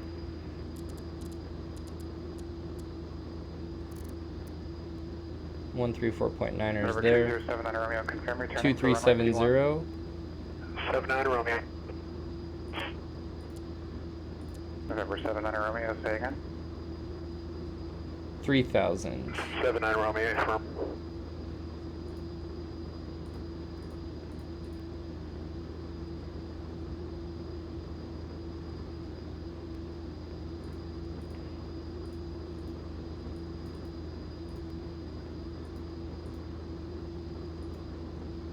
Number 375 Charlie Sierra, squawk 7430.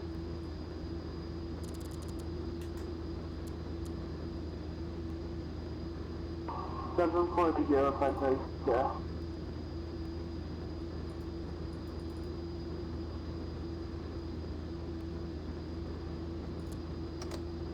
Alright, autopilot test.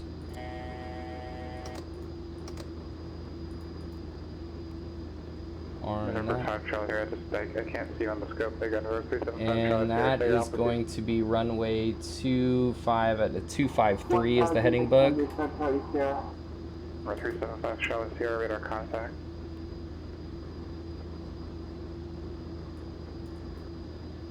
Looks like we had like a stable stab Number 207 Romeo. trim there. You're continuing to be upwind for runway 21, unable to pass for the I-11 because of the improper pattern entry and the erratic flying in the pattern. Say your intentions. Yeah, I understand. The visuals are not great on this TD2. I'll go ahead and disconnect. Thanks a lot. Roger. 75 Charlie Sierra radar contact departure. Over to departure, Charlie Sierra. The guy really called him out. All right, and takeoff flaps. Whiskey holding short 2-1, ready for IFR release. November 3114 Whiskey, Santa Monica Tower, runway 21, clear for takeoff. Runway 21, clear for takeoff. Flight instruments check, passengers. So before takeoff, fuel quantity check, friction off, trim, flaps 15, flight controls free and correct. Inbound for stop with Radios, de-ice probes are good, windshield, external lights, Runway 21, clear to land. transponder is on altitude. Runway 21, clear to land. Yeah, we're good.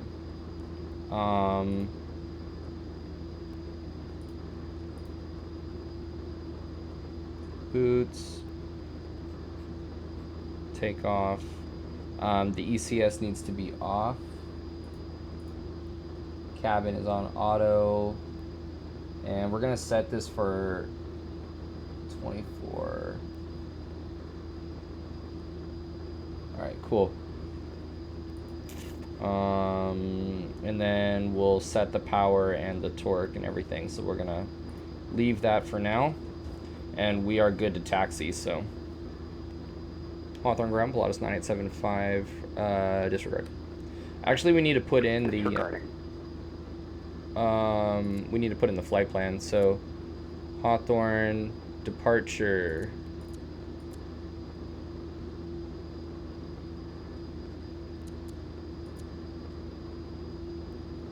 Dude, they don't have the SpaceX in Navigraph?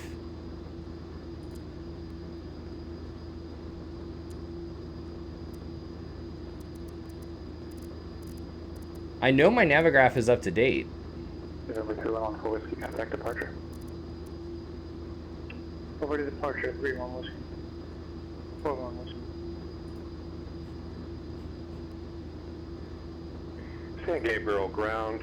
Skyhawk 14008 at the terminal. Let me just double check here. We'd like to pick up flight following to Riverside Muni for some practice instrument approaches. Number 14008 El Monte ground, aircraft type. C-172 slant golf. Number 14008 departure frequency 135.4. Let me sign off and see. Hold on. 135.1 4021 14008. November 14008 negative, departure frequency 135.4 35.4. 35.4 and 4021 14008. November 14008, read back correct. Hawthorne ground 9875. Just need to sign off really quick to verify my GPS data is updated. I'll be right back. Roger. Alright. Thought it was. Let's see here.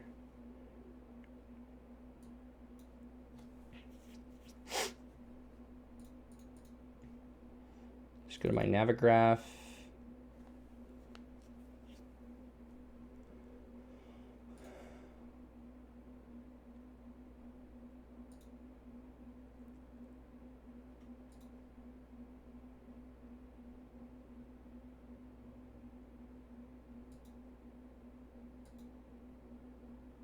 Oh, this is for... Yeah. Captain Weston, that is definitely Pilot Edge. We're going to come back to them here in a second. I thought I had all my Navigraph updated.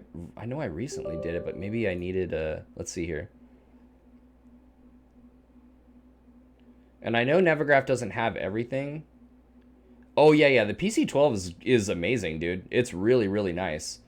Yeah, see, I have everything updated for X-Plane 11, dude. Weird. So it must be just something that Navigraph has not updated. Dude, I don't know. The TBM is really, really amazing. I do like the I like them both, actually. And to be honest with you, I haven't spent enough time really in the TBM. I've spent some time in it, but yeah, like they're both really, really good. But considering the TBM is, comes stock in Microsoft 20, because we're an X-Plane, looks to be more used for commercial. Yeah, that's the thing, is like, just performance wise, like it's just a beefier plane. You can carry more, and I like them. Yeah, owner operations, if it makes sense. Oh, totally, dude. They're both really great planes. The TBM would be like if you're like super bougie and it's like your airplane, I think, versus like an actual air carrier, is that's Pilatus territory, I think. They're both great though. They're both really, really great. You know what I like about the X-Plane TBM is that modern cockpit, or I'm sorry, the Microsoft Flight Sim 2020 TBM. That modern cockpit, really, really nice, all the liveries are really, really nice. The G1000, yeah, exactly. Same here. I wish that it is really, really nice. I mean, they have like two 530s in the X-Plane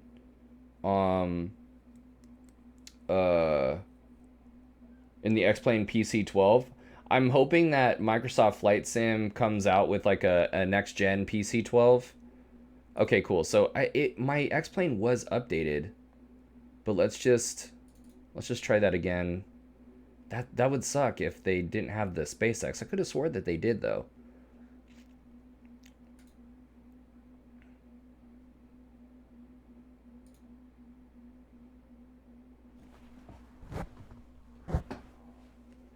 Yeah, so I hope Microsoft Flight Sim comes out with like a next gen PC-12. I wish I could go on Pilot Edge, but I don't feel good about paying for ATC.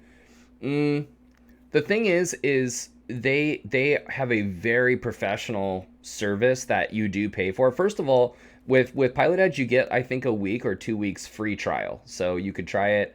The other thing is, if you are an actual pilot,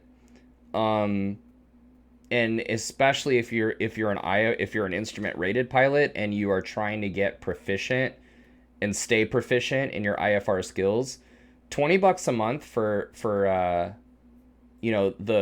LA Center to fly IFR, you just can't beat it. It's a really, really good deal. It's a really good deal. Yeah, if you're an actual student pilot, I would actually recommend budgeting out $20 a month. See, if you're in LA, you gotta. Oh, dude, you're out of Santa Monica. Oh yeah, dude, I teach out of Fullerton. I'm gonna start teaching out of Long Beach soon. I got my instrument rating out of Long Beach, and I did my private out of Hawthorne actually. Dude, you gotta do it. I mean, think about it, but yeah, small world, dude. I would definitely consider it. $20 a month, man, is not bad,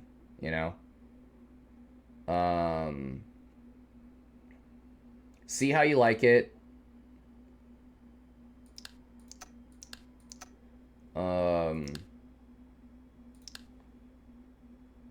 It's good to practice special the special flight rules transitions, Bravo, and other things. Yeah, and like that absolutely. Yeah, I'll see how it is traffic around there. Yeah, you'll see kind of what I'm talking about once we get going. We'll go oxygen and 3 green. I really like it. Yeah, I'm wearing a Track IR. It's an older version. I don't have a fancy like head clip one.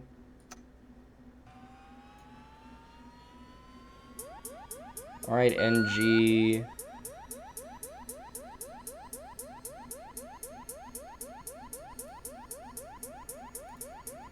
Sorry, guys.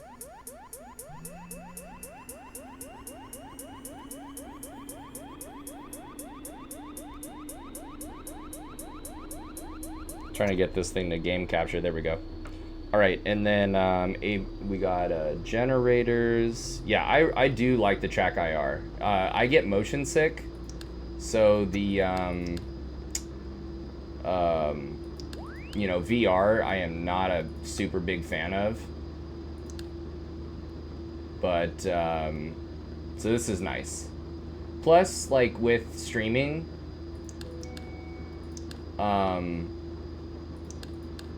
you know, I get to monitor, you know, IR Tracker lets me monitor my other screen. Okay, let's see here. Connected to 9.6, squawk 2415. 119.6, departure 2415, squawk 52 Tango X-ray. River 52 Tango X-ray, back correct? Hawthorne Ground, Pilatus 9875 back with you, and do I need another clearance? Negative. The squawk is 2370 if you need it. Thanks for 2370-9875. Santa Monica Tower, Sky 508 November Delta, clear up runway 21, request taxi to transit parking. Yeah, dude, shit. November Delta, All right, so SpaceX is actually, I know it's on the 170 radial from LAX, so I'm just gonna fly the radial Tower, Cessna 14008, and at Bravo, and we're ready for departure. and just call it a day. That sucks, dude. 14008 Almonte. So in that case, I'm just gonna put in limbo. Departure approved, and 19 cleared for takeoff. 19 cleared for takeoff, 14008. Oh wow. Tower 85 Kilo Tango, Nantucket holding to short runway Avalon. 31 I'm left. doing. You're going 417, Palm Springs Tower, Mercury Almonte cleared for takeoff. dude. Wait a minute. You're going 417 knots. Yeah, in the Gulf Stream. Damn, that's awesome, dude. It's gonna still take some time though, I think, right? That's cool. So you're a student pilot? You're a student pilot out of Santa Monica, huh? What are you flying? You're a private pilot then, you're saying?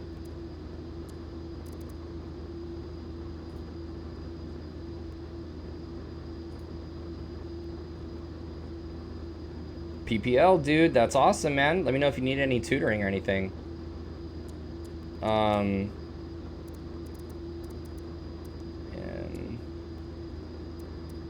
how are you pre-solo still? Or where are you at actually in the private pilot? Are you like cross country or what's up? Santa Monica Ground, Skyhawk 508 November Delta at transient parking, request Yeah, of course, my pleasure. 50 November Delta, Santa Monica Ground, runway 21, taxi via Bravo. Runway 21, taxi via Bravo, 508 November Delta. LAX. November 14008, contact departure. Over to departure, 14008. Radio 5 Kilo Tango, radar contact Practice departure. cross country. The other week I did Santa Monica, Santa Barbara, and this week I'm doing Santa Monica, Riverside. Tango, radar contact departure. That's awesome, dude. Over to departure 5 Kilo Tango. So you soloed already. How was Montgomery Tower 1313 Zulu. how was that solo, dude? Did that solo treat you well? I'm sure you were ready. Contact ground. November 1313 negative, cross runway 28 left at Charlie. Oh, your age. I see. So you're just. So do you have like your 16th birthday is coming up? 130. November 130, confirm that. Yeah. So you're 15. You're about to turn 16.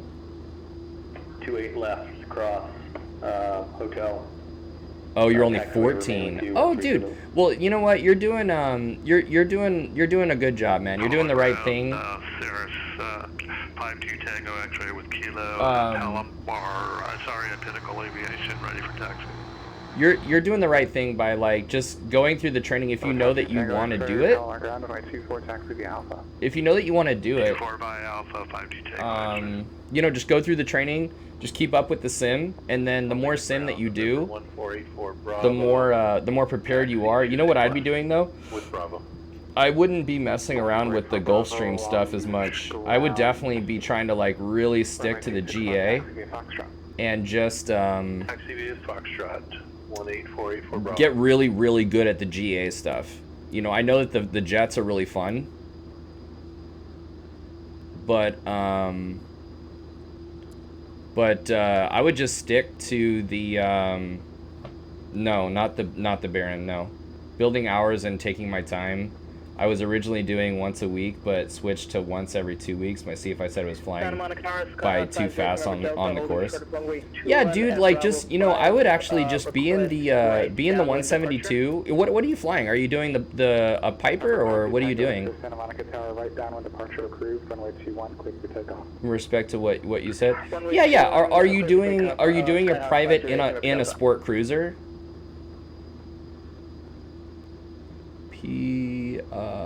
Oh no, we need OAK. Yeah, if you're doing it in a oh dude, that's awesome, man. So yeah, definitely yeah, then absolutely go buy that sport cruiser, dude. Shit. And just get really, really good at that. Just get really, really good at the pattern. Just do it. You know what? Even if it feels stale, no, Elia, no, that's bad advice. He's a student. Just trust me. I'm an instructor. Don't do that. Like, what you want to do, he's just learning how to fly. So the reason why I'm recommending, I have reasons for recommending what I'm doing. So don't do that. Don't do the Baron. Don't do high performance. Don't do any of that. It's more important to actually learn it the right way the first time. And by doing what that is, you're learning bad habits that you're going to need to unlearn later. So you know what I was going to say is just even if it is getting stale, you know, like if you have any questions, shoot me a DM, dude. Shoot me a DM. Or if you want to find me on Instagram or something, get really good at the pattern. Get really good at cross countries. 28. We want the 28 left Yankee, I believe. Correct? Yeah, 28 left from Symbol. Oh, you know what? And we also want the arrival. We want the arrival in there.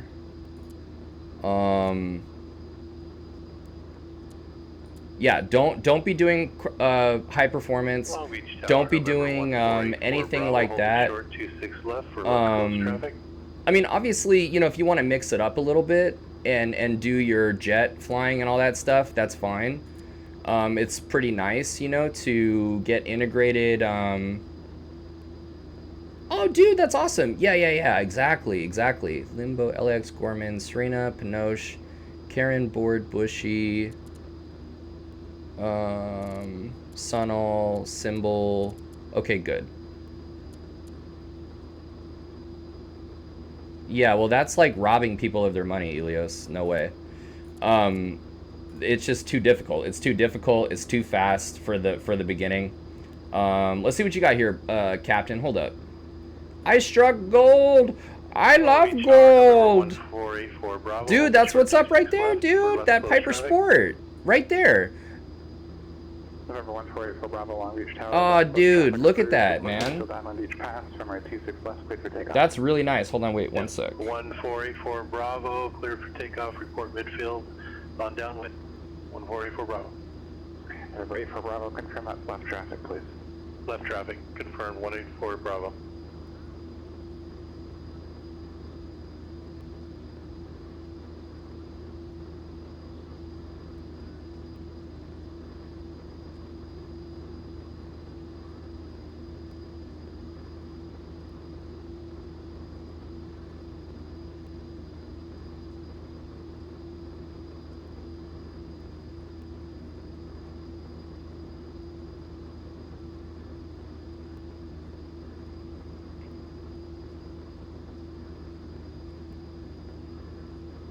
All right, cool. Sorry, guys. So, yeah, so I definitely recommend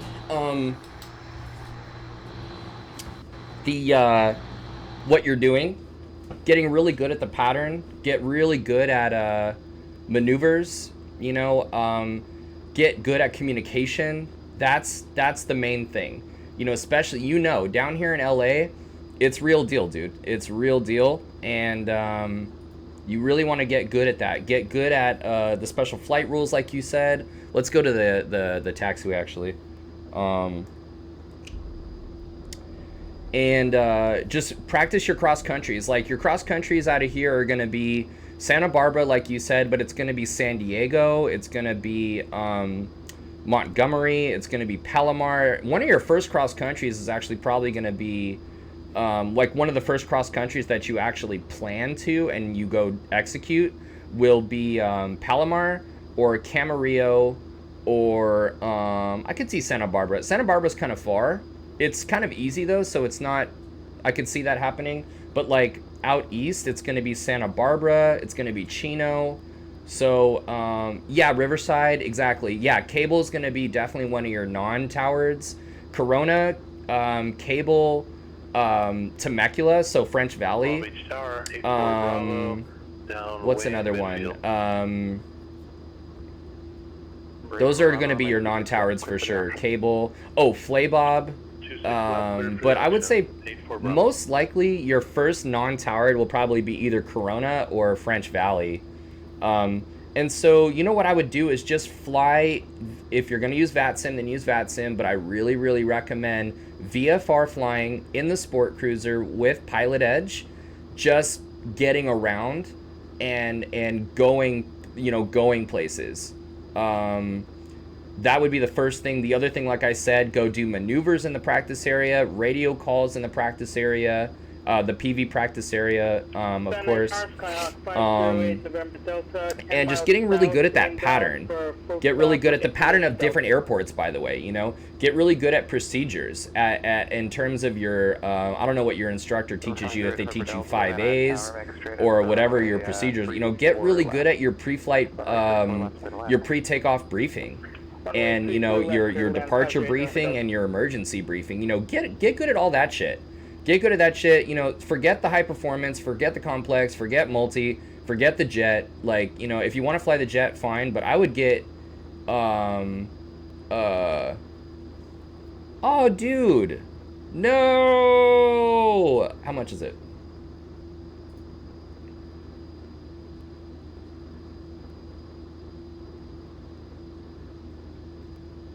What credits are you saying, actually? I don't see any credits. If you add to the cart. Yeah, dude, see if your parents maybe will get it for you. Because that is actually like an expense, like an education expense. Hawthorne Tower, Pilatus 9875, southeast of the field. Request taxi 25 with the weather. 9875, Hawthorne ground, runway 25, taxi via Sierra Alpha. Runway 25, taxi Sierra Alpha is 9875.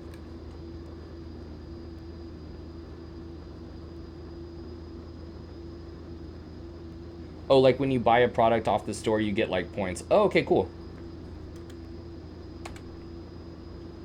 All right, so let's go ahead and go. Probably be a sale on Friday, no worries.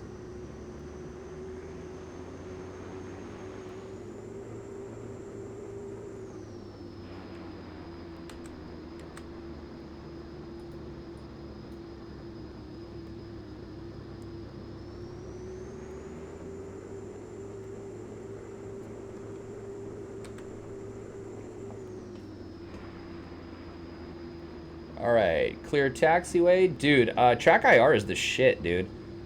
And you know what? You should get that too. If you're a private pilot and you're learning like the pattern, you could just like, you could check your shoulder, you know, you could keep like boom, boom. Like you could like actually look at the runway. Approaching runway 25. It's really, really nice. Really nice.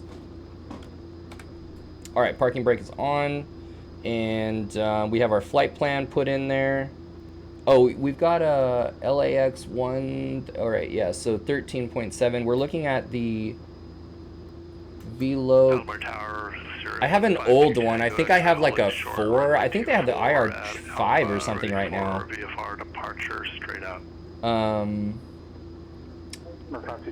But yeah, it's an older version that I just like end up getting away with. Runway 24, just straight out, departure approved, flight to Tango X-ray.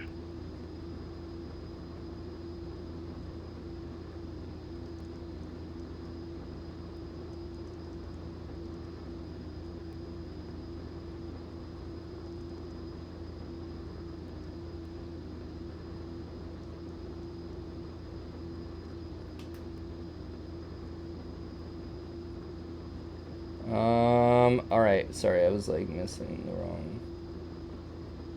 So we need a 170. November Delta, just confirming that was runway 34 left, clear to land, right? 8 November Delta, affirmative. Okay, we're on heading mode and. Long Beach Tower, Cessna 18484 Bravo, midfield, downwind, Yaw or 26 left. damper. Number 84 Bravo, runway 26 left, clear for the option. 26 left, clear for the auction, 84 Bravo. Hawthorne Tower, Pilatus 9875, holding short runway 25 Alpha, ready for IFR departure.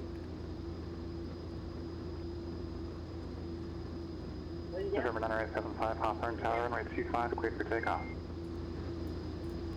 Clear for takeoff runway 25, 9875. And we are clear, final out there.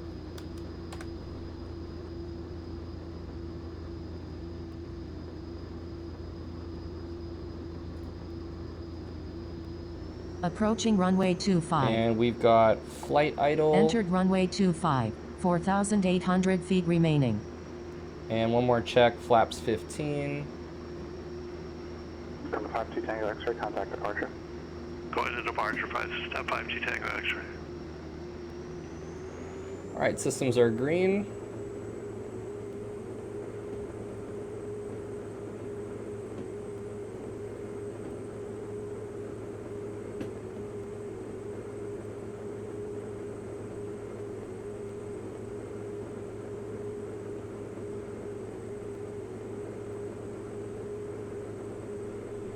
All right, positive rate, gear up, and flaps up. So Kino, the call outs, let's see here, we're over here at 400 feet. Let's go turn to heading. Number 9875, contact departure. Over to departure 975.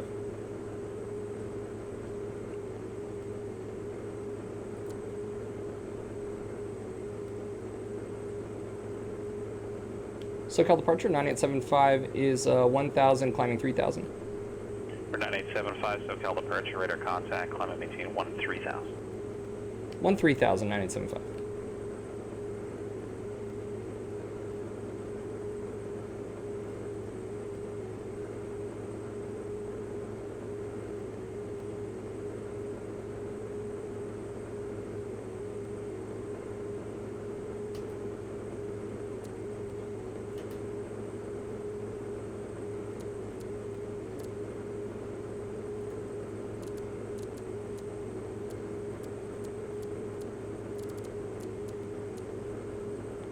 All right.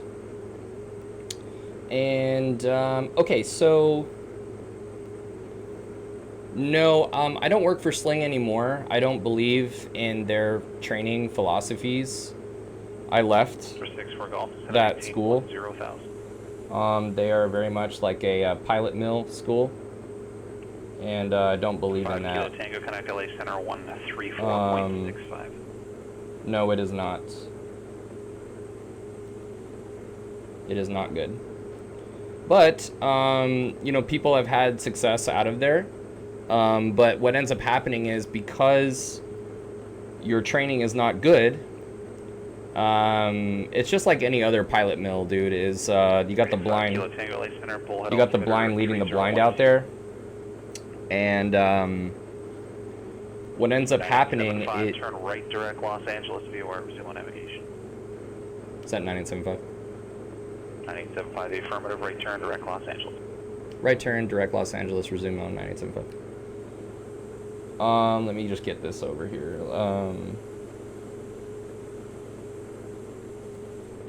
Right turn. 14008, connect Riverside Tower 121.0. Over to Riverside Tower 14008. Yeah, the thing about those pilot mills is, first of all, they push you to fly. They push you to fly, and they don't give you the attention onto the ground that you really need.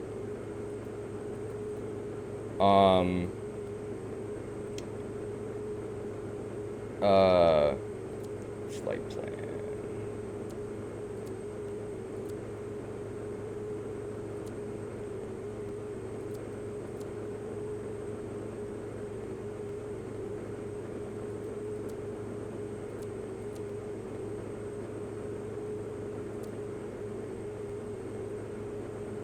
Why is this not cycling? Hold on, I'm gonna try and figure this out. And then I'll get back to you on that. Let's see here.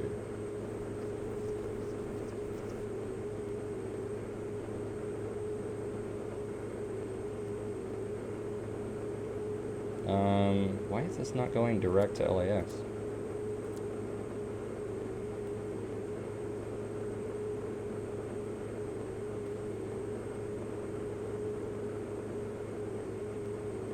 Oh, duh.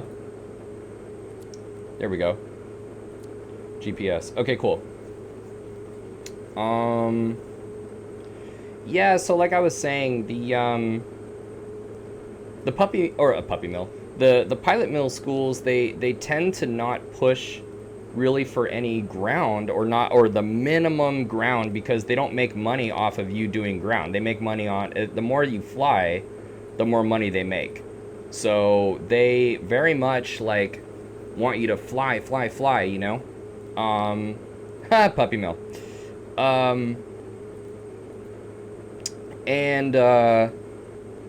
So, and I know this firsthand because I was the chief ground instructor there, and I was giving everybody's ground instruction for the private, the instrument. Oh, my buddy ended up picking up the private pilot. I let him like do that, but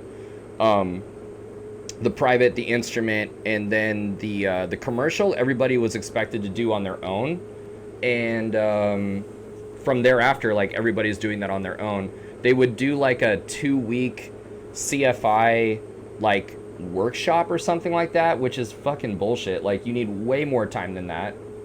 9875, connect Los Angeles Center on 125.27. 125.27, 9875. 125.27. 2527.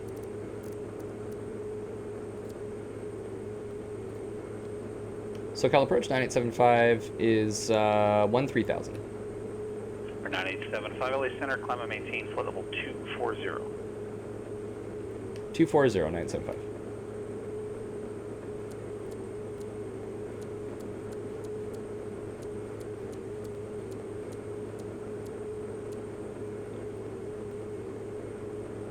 So, yeah, there's just problems everywhere, dude. There's just problems everywhere. Like, first of all, their management is total garbage. You got a guy over there that's, like, running the program that's a businessman. Like, he's not even, like, he's barely a pilot. He's, like, he has, like, a private pilot. He just has, like, a ton of money. And so he's buying all these planes and, like, all this marketing. It's, like, but the marketing is, like, it's, like, smoke and mirrors, dude. It looks amazing. Like, they spend a lot of money, like, doing that. They do these, like, bullshit, let's see here. Wait, am I on track? Yes, I am on track. Exactly. They're not there to make pilots, dude. They're there to make money. And because they have an examiner there, yeah, see, they put sling, don't, see that they put sling, don't be east side, really, nice avionics. Oh, of course. Well, the avionics is really nice, you know? And the thing about really nice avionics is they're like, oh, dude, well, if you want to go to the airlines, like, that's the kind of stuff you're going to be using. Who uses the analog stuff? Yeah, your keyboard has seizure there for a second. Like, oh, you know, this is the way of the future. Like, all these other flight schools with real airplanes. These are light sport airplanes, dude. So even though they're going to talk shit on certified aircraft just because they have, like, standard 6-pack instruments, which are way better to learn on, by the way. 4008, SoCal. Way better to learn on than on the side of their aircrafts. Yeah, well, exactly. If I understand what you're saying, like, they really, like, bank on the fact that the aircraft are modern, right? The thing is, dude, is if you learn on a modern glass cockpit airplane, and if and I saw it all the time, like, you end up getting this, it's a silver spoon problem. You've been fed with a silver spoon. You've been having GPS tell you where you are this whole time, You've got all these tools. You've never had a paper chart before. You've never, had paper terminal procedures. You've never had to divert like legitimately. You've always had a GPS tell you where to go and how to get there. So you have no mental picture of the system, because every time they at any point, whenever you get scared, when you don't know where you are, oh, you have a colored little picture right there to tell you where you are. And instrument, when you're IFR, when you're under instrument flight rules, and you have to do things like holding procedures or vectors to final, like you don't have Climbing a good through transition altitude. Nice. You don't have a strong mental picture of what's going on, because you just do whatever the pictures are telling you to do, and that's very harmful. It's very, very harmful. Besides the fact that because these are all light sport airplanes, they refuse to have a single certified airplane on their flight line because it cuts into their bottom line too much. So fucking whack. You're gonna have pilots that have never seen the inside of a cloud. People that are instrument rated, you're gonna have double eyes and CFIs that have never seen the inside of a cloud before. And that is bullshit, That's not fair to the person that's coming in there thinking that they're gonna be taught by legitimate, skilled instructors. By the way, not only are these instructors never seen the inside of a cloud and have never actually dealt with IFR from an actual IMC standpoint, but these are the blind leading the blind. These are people that that were just I'm gonna back off that ITT. These are people that just came out of the program. They used the previous class to train the next class, and that class trains the next class. So like the quality actually goes down. The quality goes down. And it's just it's just a bad. Now, the examiner that they have there is extremely easy. They pay him off. He doesn't care about taking $800 a person to say, yeah, you did good enough, and then let the airlines deal with it, like if they're gonna get hired and whether they're gonna get hired or not. They have a corrupt examiner that has these people passing, so their pass rate is very high, and he's in it for the money. Like, dude, it's just such a sketchy operation, dude. It's just a sketchy operation. Like, it just sucks, dude. It just sucks. There are good people there. Like, I've met good pilots there, but if they were good, they started their flying before they went to sling, Every single one of them.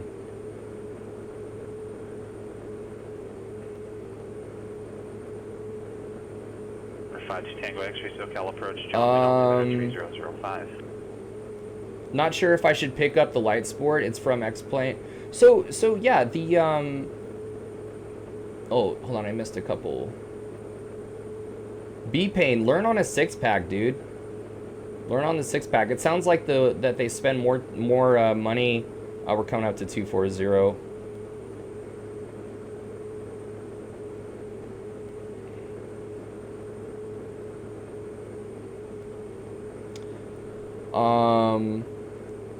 Let's see here. Sounds like they spend more money putting their name out there than they do actually building up pilots. That's exactly why. That's exactly what's going on.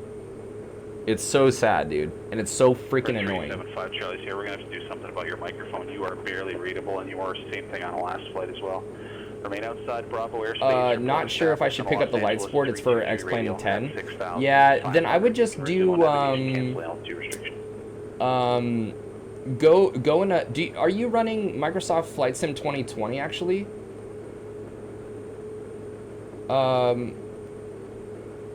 Captain, are you doing a Microsoft? Because if you're using Microsoft 2020, then I would just you run both X-Plane. Yeah. Then I would 1484 Bravo SoCal Departure. I'm also with you. Radar contact. Maintain 4000. If you're doing Microsoft 2020, then I would definitely use. They have like a couple of light sports in there that you could use. That's a good option. And just like, dude, even if you use like, you know, a 152 or something, or my only point is this: regardless of what you use, 14 whiskey, yeah, that's perfect. Just get good at general aviation flying, good radio procedures, pre-flight briefing procedures, traffic pattern procedures, you know, communications, that kind of thing, dude. That's what I recommend, really. You think VFR for B-Pain, catching up here, I think VFR is great for six-pack learning. However, G650 and up is warranted for IFR, new class of aviation. That's true. And if you could score a six-pack with a 650, then yes, right? That 650 is not going to be your primary, like, what's in front of you. So we're definitely on the same page. If you could find like a 650, some Jeep like this right here, right? Like you have like I mean, I understand these are not analog instruments, but you have this standard kind of setup right here, some systems, and then you've got some GPS units in the side. That's what's up, dude. That's definitely what's up. And then, yeah, you can dabble into like the world of GPS, definitely. That is important, right? That is modern. Those, you know, direct to functions, 124.85. nearest functions, flight plan functions, you know, GPS operations, like GPS functionality, especially with IFR flying. But, you know, yeah, that's really where it's at. Honestly, sounds like a circle jerk. It is a circle jerk. That's literally what I said, Katie. Look at that. Where all the higher up folks are just paying each other off to make sure pass rates are high. You know what? And you know what sucks about this whole thing is the airlines are desperate enough that they will, as long as you have the hours, they'll take whoever.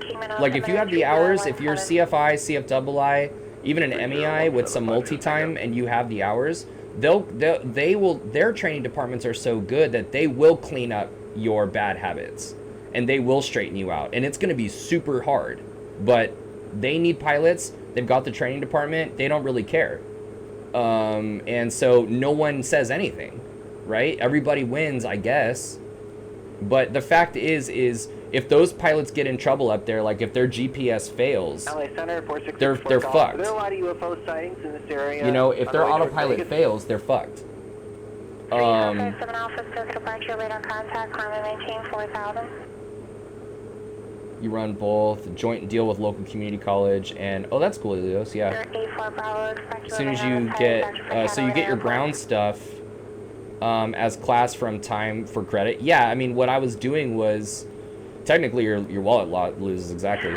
You'll be switched to another frequency to make their so what happens is like I would sign off everybody's ground that I did their ground, because I would run the group ground, right? No one is doing individualized, tailored ground, because it loses too much money for them, I guess. Even though that's the way it's, dude, most of flight training is ground. It's 60 to 70% ground. And just looking around. All right, thank you. 6 o'clock. And so yeah, like I would give everybody their ground training, and you know, I would write that right there in the endorsement in there, yeah. And then what they say is like, no, that's not true. Like our instructors, they budget time for the instructor to have, you know, 15 minutes of ground before and after. They pay like an extra bonus, I guess, for their instructors to. That covers getting paid for their ground. They pay better than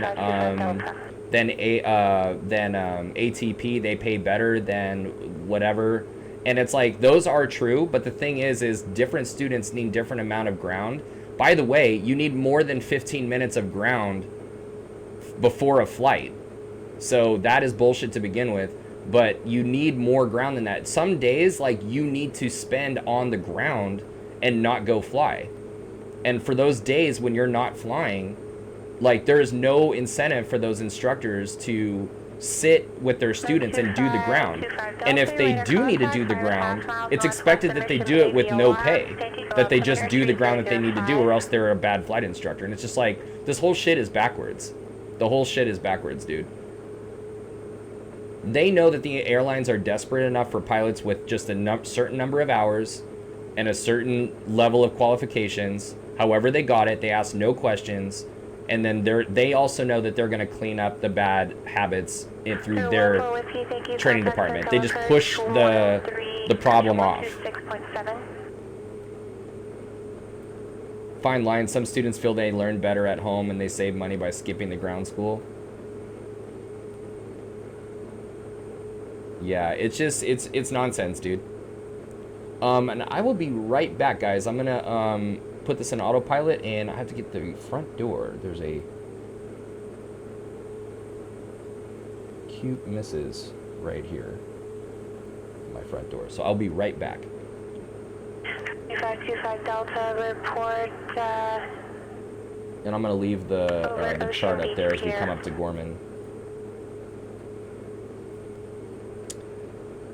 LA Center, Pilatus 9875 is level 240. Just gonna step away here for a minute.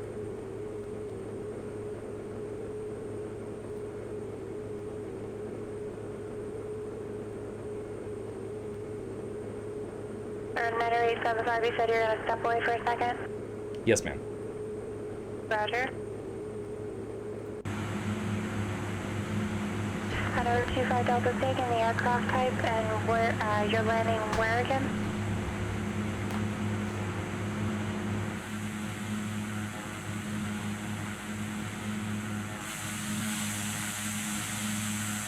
Another 375 Charlie Sierra, thank you. Report approaching Vincent St. Thomas Bridge.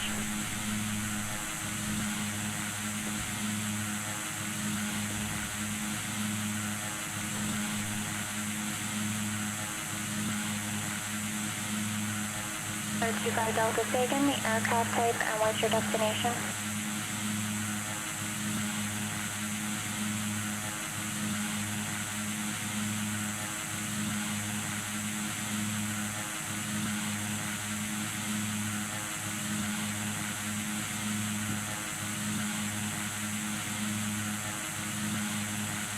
Road 3114 Whiskey, Socal Departure, Palm Springs, altimeter 3015.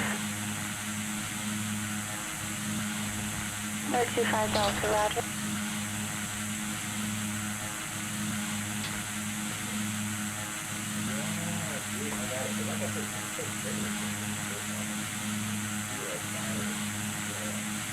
Road 57 Alpha, what was your assigned heading?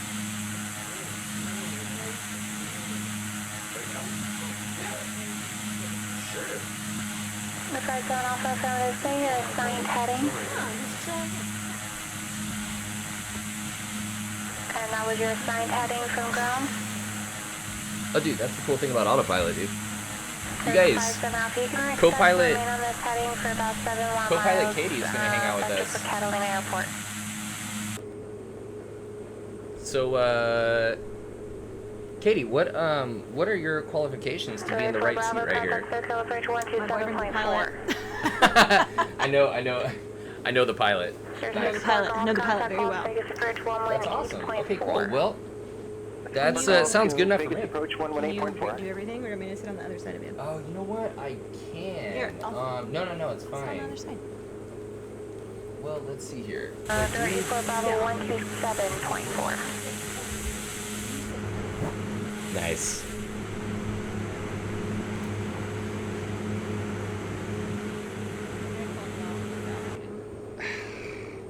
What? You snack while you're flying. I do snack while I'm flying. Leave me alone about it. Those are like the best Pringles, by the way. Not sour cream and onion. Correction, 7,000.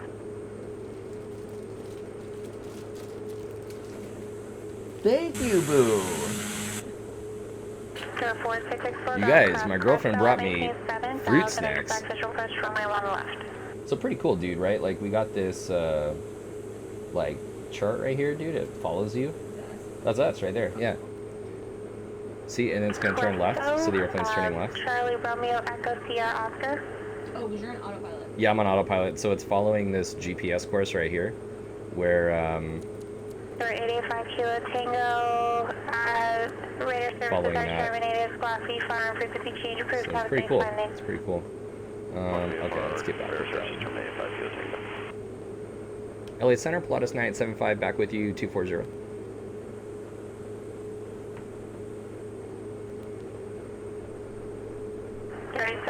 Departure. Captain Weston says, hey. So, Captain Weston is, it's a pretty cool situation. So this guy is, I heard you there was another aircraft that had just called in before you I was responding to. Carolina altimeter 3010. so he's a student pilot out of Santa Monica, actually. And, oh, or were you listening? You know about this guy? No. So he's 14. Pretty awesome. So he is he's getting ready for a solo, and then you got to be 16 minimum to solo. Yeah. So let's see. Does Cal State not have aviation? Cal State what?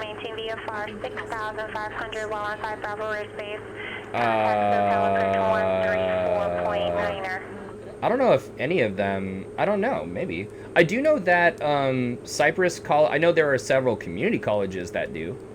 And so I'm assuming that there are some four-year universities that do. But, yeah, Captain Weston's pretty cool, though. So 14 years old, so he's like, just waiting to be old enough to solo, even though he's there, skills-wise. And he's flying the light sports. That's where the sling, like, conversation came up. And I was like, nah, not if you want to be a good pilot. If you want to go as fast as you can to the airlines and not have any real skills for your, you know, or not have any real teaching skills, or then fine, but you should be embarrassed at yourself.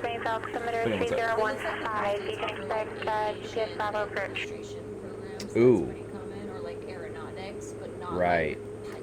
Not pilot school. So Katie says not pilot schools, it doesn't look like, but a lot of different aviation programs. Aeronautics, like, so engineering and administration, probably aviation business, you know. College attached programs are much better. College attached programs are the shit. College attached programs, because they're going to be run by people that know what they're talking about. And that are passionate, you know. They know what's up, dude. They know what's up. Okay, so we're over Gorman. Let's go to the chart and look at the arrival from Gorman.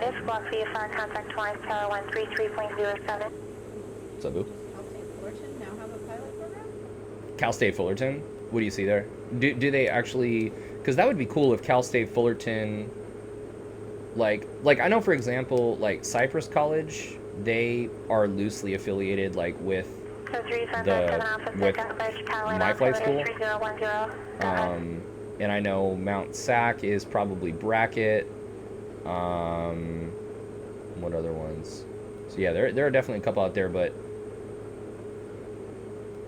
yeah, it's all good. There's traffic already on a approach in Catalina, so I'm going to put you on a bit of a delay factor. So looks like, looking at the arrival here, we're doing the Pinoche. We were doing forgot what the other one was, but yeah, we decided not to do that because they had a minimum altitude that was for jets. It was definitely lower than our ceiling, but pretty close up to it. So the Pinoche is more user friendly, like for the Pilatus, 24,000 feet. So we got here, we're over Gorman VOR. We're gonna be going, let's open this up a little bit for you guys. So yeah, we just crossed over the Gorman VOR, and we're gonna be going from Gorman to Serena. Turbojets expect a mandatory of 270 to 27,000 feet, crossing Serena. Turbojets expect 240 at Pinoche. That's not for us. Turboprops, the next one we're going to have is 8,000, so I don't know if we want to set that, but we have a little ways to go. We've got, looks like, 133 miles between Gorman and Serena, and then 15 miles from Serena to Pinoche. So basically we're just going to do what we're doing from Gorman to Serena, Serena to Pinoche, and then from Pinoche, Karen. Karen's going to be using Modesto, so let's go put in 14.6 for the cross radial. 114.6. And that's going to be those, that 191, 215, and 227 to help us mark those fixes right there. What do we say? 14.6. No 1484 Bravo. You are cleared to Santa Catalina via Hold. Yeah, when we pick that up, we'll do that. Expect further clearance 0. So we that's interesting. We actually have a crosswind or a wind correction angle here. And 1 3/4. Maintain 4,000. It looks like we're flying a 320 heading. What was the? I wonder what this said we needed to do. If we go to the Nav Log. So what, we are between Gorman and Serena. Dude, look at that, man. Magnetic heading between Gorman and Serena. Can I like mark on this? Oh, I wish I could mark on this because that literally is what our heading is. Bravo approach. Expect runway That right there, it says 31. 320. It's pretty gnarly. This column is our magnetic heading. So those are the headings that you're going to need to fly based on the reported winds in order to, right, 318, 320. That's pretty cool. That really nailed it. We're using real weather. So this difference right here, this difference in angle between where the green arrow is and where we're actually headed, it's like a 15 or whatever. Yeah, the wind is pushing us from right here, yeah. So that's pretty cool. This is actually, it's windy outside right now. So yeah, Captain Weston, get your gen eds at the community college, then transfer to Cal State, get it there. So yeah, absolutely, get in there, get into their aviation program, come out with a 4-year degree in your CPL. Solid advice, dude. Solid advice. Well, I work in aviation. I'm not a pilot. There's plenty of degrees, plenty of jobs and stuff to do. Ooh. Not too quiet. Yeah. Damn, trying to get. 2525 Delta clear through. What? Wait. Go ahead and test. Via the Bay Shore tour. What were you saying? That you work in aviation? What are you saying? You get a 4-year degree in aviation because 500 feet. Yeah. Yeah. So if you guys, I don't know if you guys can hear, but Katie works actually in aviation as well, and she works on the maintenance side. And what they do is they service airliners. And so she works out of an airport where it's heavy airliner stuff. And so she kind of gets this, oh, it's not for us. So she gets this other side of aviation that I don't get, you know? What she's saying is, you know, exactly what I would agree with, even from my side, from the actual flight side, is like, there are jobs everywhere in aviation. You know, you do not need to be an airline pilot to have a job in aviation, and you don't even need to be an airline pilot to have a flying job in aviation, you know? They need help everywhere, from the business side, you know. Elios, what you were saying, I mean, couldn't hurt to even get a degree in aviation business and management. You can get an aviation specified MBA. So yeah, that's absolutely true, and there are tons of commercial jobs out there as well. So yeah, absolutely true. But 4-year degree is the way to go. Commercial license, definitely. Then you have a fallback. That's absolutely recommended because you just never know, man. You never know what the industry is what's gonna happen. Presidential, what's going on, man? Dude, you know what? I hope you have a great Thanksgiving as well. And how are you hanging in there, man? 008, and you're doing this all via FAR, correct? How's everything treating you? Are you like health good and everything? Ask her if it's worth my time looking for work with the local airport maintenance side of things. No, I do have a question about that. So like, what's your thought? Like, do you know enough about? Because so Katie works on the commercial side.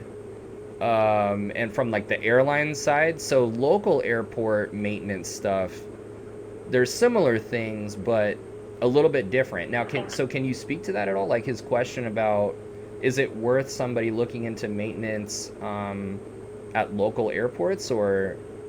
is your perspective kind of? No 64 golf, turn left, heading 330.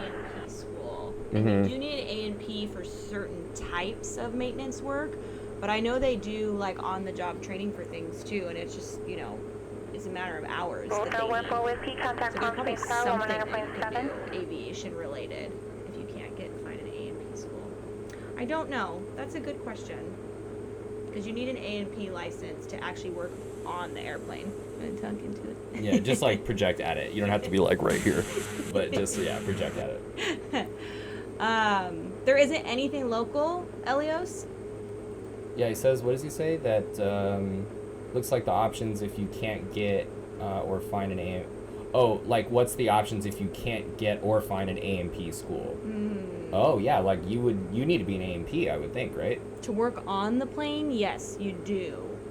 But I think there's other things in the hangars that maybe you're not touching the plane itself, but maybe you're a dock controller or working behind the scenes. You know, I don't touch an airplane. Do you need to be an A&P to be line? I don't think so. You could do ground support, which is just like another form. I don't think those are A&Ps. Yeah, because like Katie works at a place where you were saying a lot of the work is line maintenance, right? Yeah. And so these line, what do line maintenance guys do? They're the guys that, like, when your plane lands at an airport, you'll see the crew come in and they're tweaking and touching on things, and there's the crew that comes onto the plane, and sometimes they're just cleaning it and servicing it, but they're a really big, like, integral part of commercial airliners, absolutely. Gotcha. So for GA, I was looking, you don't need an A&P, just someone with one to sign off the work. There you go. Yeah. Different type of planes, maybe? Yeah, that I would think, is that, I know that's true for light sport. Is that true for certified aircraft, though? I actually don't know. I don't know either. It sounds like, are you unable to get an A&P, or it's just is it a program availability issue? Because if you it might be worth it to go to somewhere else with an A&P program if it's not immediately available to you. But if you're unable for, or ineligible for some reason, then that's a different thing. Because I would think for 9875, contact Oakland Center 128.7. 128.7. 128.7 9875. I would think for competitiveness, you would want that. Because now a business, if you think about it from a business standpoint, that means they need to have two people to sign off the work that you do. You see what I'm saying?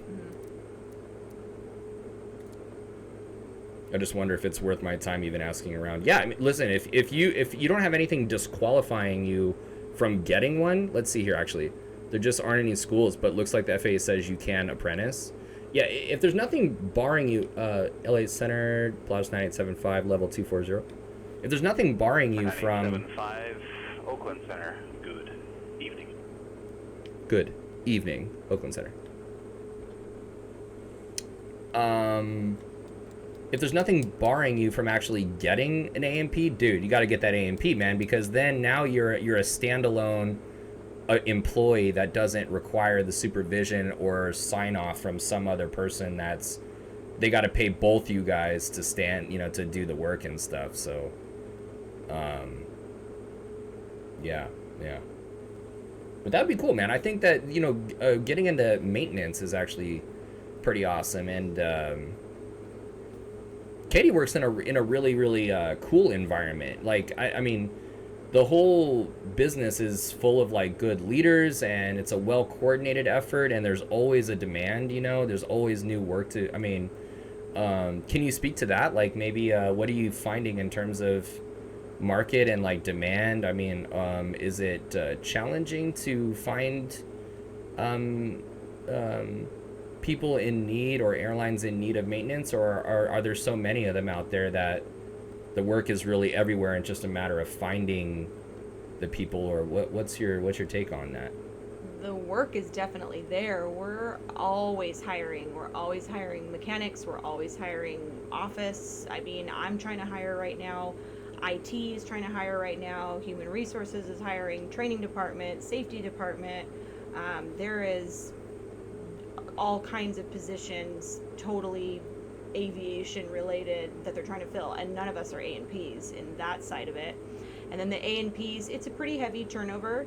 You know, we're always looking for new talent, and I think they'll take, you know, fresh out of school guys. Like, they're not looking for years and years of experience.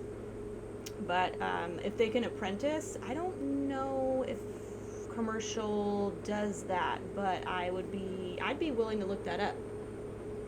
Yeah, that is really cool. That's interesting. Yeah. Like relatively low power setting. By the way, is Katie coming in clear for you guys? Like, can you hear her well and everything? Seems like it. You guys are talking back and forth. Yeah, commercial have whole other set of rules for GA stuff. Looks like you can apprentice. Okay, yeah, you said that already. Yeah, is she like coming in clear, you guys?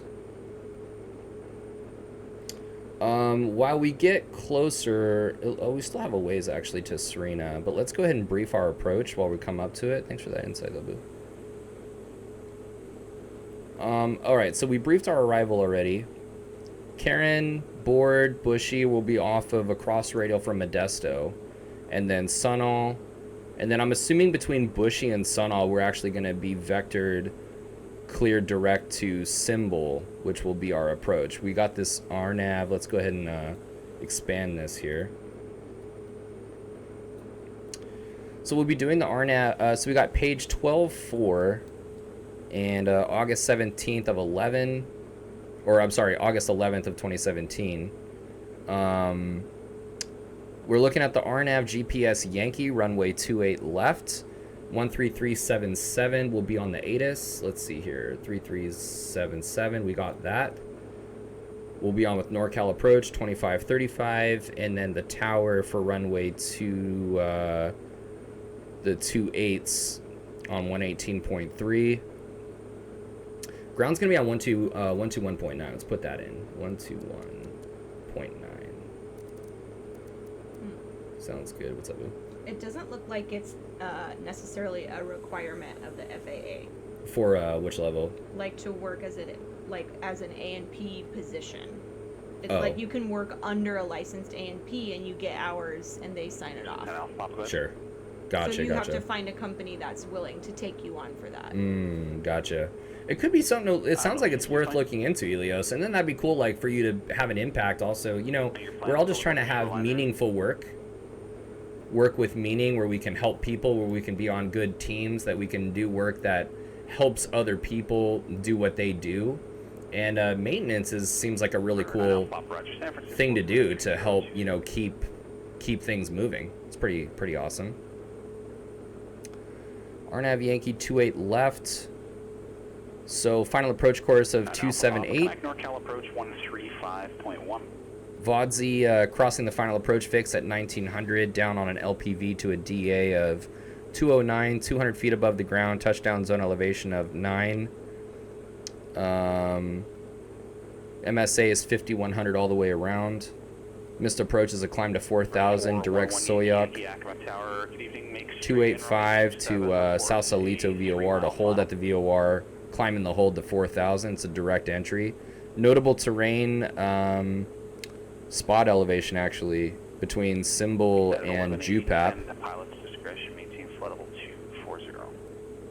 Step down from Jupap to header at 28, and then profile views right there. We'll do it at 100 knots at 530 feet per minute. LPV 209 feet on the altimeter, 200 above the ground, 4000 RVR, 3/4 mile visibility. Approach briefing is complete. Frequency 133.25, squawk 2623.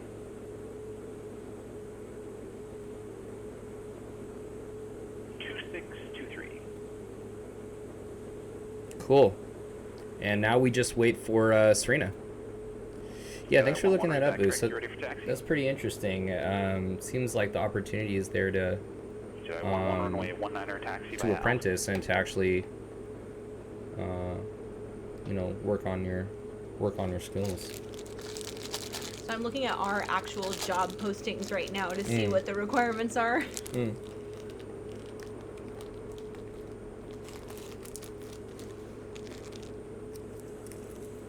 Are you comfortable sharing like where you work in case he wants to look at the listings and the requirements Yeah, too? yeah, you can tell him. Where do you work, Bo? I work at Certified Aviation Services. We're a 145 MRO, and we're based out of Ontario, California, but we have locations all over the country. Legit. Super, super cool maintenance place. So you guys work on turbojets only right now? Is that what's going on? I believe so. I think that's our bread and butter. We're bringing in some cool stuff right now, though. We're going to be converting planes to firefighting planes. What? Are you serious? San Bernardino, yeah. That's why you were talking about that the other day. The Ericssons, Mm-hmm. yeah. Or yesterday or today? No, yesterday. Shit. We were talking about it yesterday. Yeah, dude. So you're converting what, like passenger airplanes to?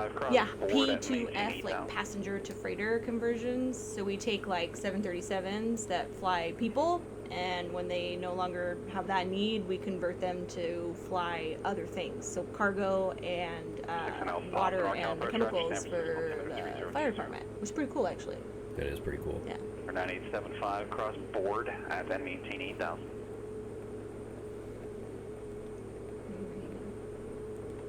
All right, 9875 crossing board 18,000 975.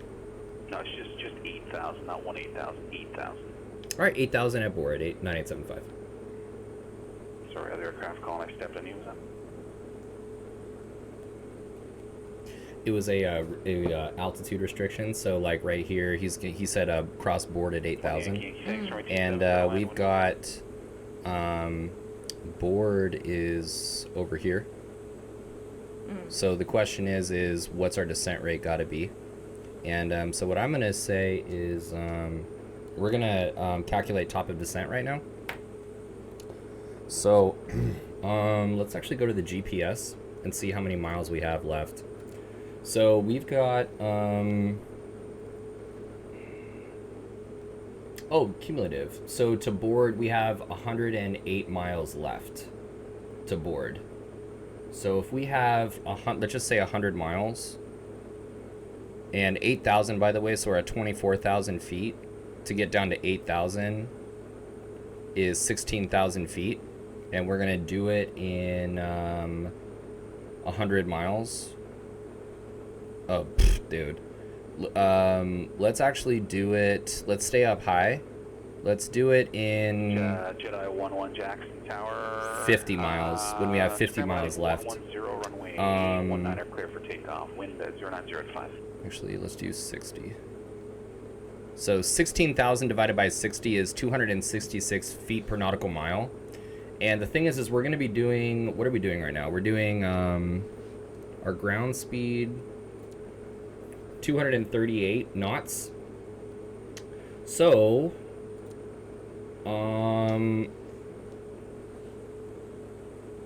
let's say 250 knots divided by 60 is let's just say 4.2. So 24,000 divided by 60. Oh no, excuse me. That was 16,000. 16,000 divided by 60 times 4.2. That'll be about 1,200 feet per minute. Right about when board right here, it says 101. This is how many miles we have left to board. When that says 60, we'll start our descent at 1,200 feet per minute. That'll get us to that point by 8,000 feet, and that'll be really good. Jedi 11 connect Salt Lake Center. Cool.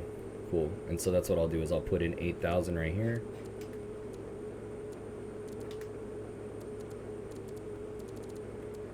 And then when we're ready, when that says 60 instead of 99.6, then I will make this 1,200 feet per minute, assuming that we stay. What did I say? 250. Well, I said 250 knots, right? I think I said 250, so just in case. Yeah, totally. All right, cool, man. Yeah, but oh, Skipper, what's up, dude? Skipper. The free PM, what, S50? GTN S530. The GNS 530 has the Garmin descent calculator in it. Really? Let's see here. Is that maybe, where would that be at? Menu? Or VNav, maybe? Target altitude right here, probably 8,000. Let's see if we can do it here. I have no idea what I'm doing. MSL target position is, let's just say 5 miles before. Salt Lake Center, United 1180, starting our descent. United 1180, roger. Oh shit! Jedi 11 request picture. Whoa! What? Jedi 11, say again. Request picture, bearing range altitude. Jedi 11 No bearing, shit! 11027 miles. Hey! You're damn right, Cool Bean Skipper, dude. Check you out, man. That's dope. Now, the question is that going to match our calculation, more or less, right? In other words, in 8 minutes and 30 seconds, are we 60 miles away from board? Because that's what you just found out. That's what we just found out. hand. Yeah, that's what we just found out. And, you know, Jedi 11 bearing 105. that's interesting. 1 miles. So how about them apples? Okay. A little more oomph. How about them apples?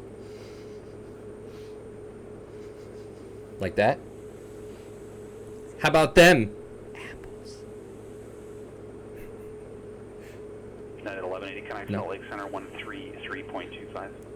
A little more umph to that, yeah. Yeah. I see. Was that for United 1180? Yeah, that's dope, dude. I've never used that, Skipper. Okay, 3325, United 1180. Now you know. And now you know. Now we know. What do the letters mean on the very left of your mile. screen? You have a C, a O, and an A. So C is for camera and like all the different like types of things that you can, you know, your field of view can like zoom in or out.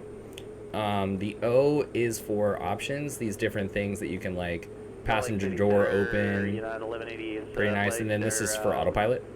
Destination ATIS is 133.775. Check the whole information. Tango. Runway 30, United 11, Salt Lake Center, California 3039er, descend maintain 14,000. Altitude. 3039er and going to maintain 14,000, United 1180. Jedi 11 bearing 005 and 5 miles, descending at a flight level 2. Metropolitan Oakland Airport. Jedi 11. Its information India. 00530. Wind 030 at 5. Visibility 10. Few clouds at 14,000. Few clouds at 18,000. Ceiling 25,000 broken. Temperature 16. Dew point -1. Altimeter 301. Arriving and departing runway. 30 what? 30 301. Approaches in use. Jedi 11 bearing 325, 5 miles, flight level 2. Departures contact clearance livery. Advise on course heading, altitude, and if flight following is requested. Read back all Is that what you said? 30.1? instructions. Advise on initial contact. Let's do it one more time. Jedi 11 visual. Jedi 11, Metropolitan Oakland Airport. ATIS information India. Salt Lake 39, 1180. We got Jackson Hole Airport today. 0 at 5. Visibility 10. Few clouds at 14,000. Few clouds at 18,000. Ceiling 25,000 broken. Temperature 16. Dew point -1. Altimeter 301. Arriving at departing Yeah, I guess so. runway 2 All right, cool. left.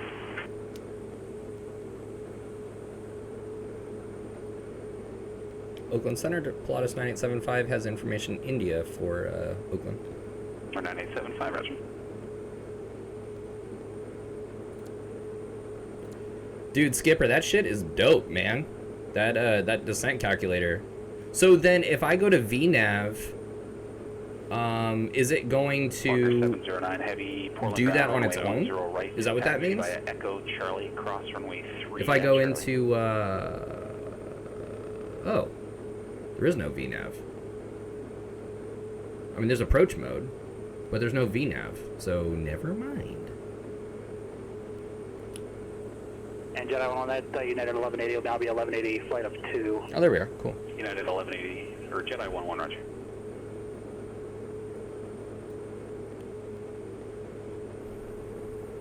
All right, awesome. So we're looking good, guys. We got 76 miles left to board. I just gotta watch our speed on the way down. I'm gonna try and hit 250 on the way down, so I'm gonna manage our throttle. Ooh, we're almost to red line. Pull that power back. Walker 899, connect Denver Center on a 1. This little never exceed right here. A little candy cane. 2702, Walker 899. So Serena should be 217 from Modesto, and we are getting Modesto. We're on the 144 right there, and yeah, there's that nav too. Okay, cool. So when the tail of that yellow arrow, Walker 899, Denver Center, can you? Yeah, when the tail of that yellow arrow is on what 217, then we'll be good. So we have 8,000 armed. We've got 71 miles to board. And descent check, so we have our systems are looking good. Descent maintain 13,000. 13,000. And ECS will leave.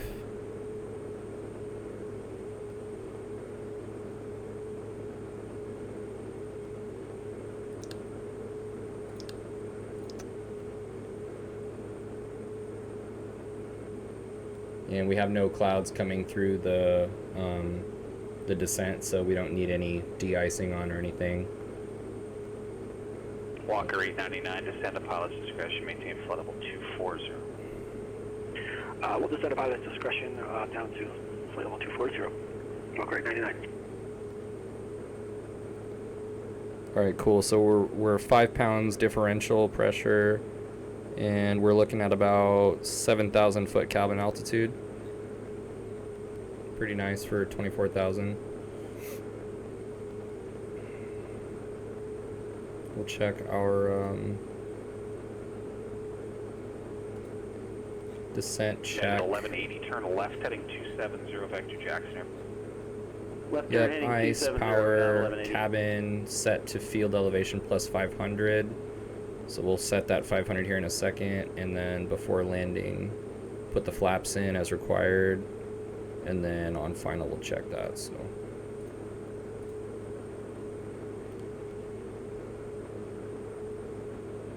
we can actually get board. Oh, coming up to it.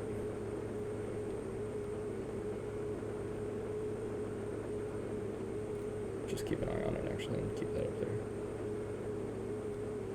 So we'll start our descent soon, and then we'll brief our approach. Actually, we already briefed our approach, so it's all good.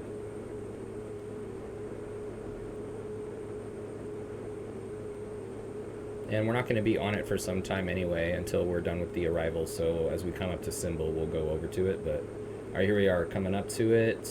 United 1180, left the field site 10 o'clock, now 21 miles. Field inside, United 1180. At 1180, clear visual approach runway 19er.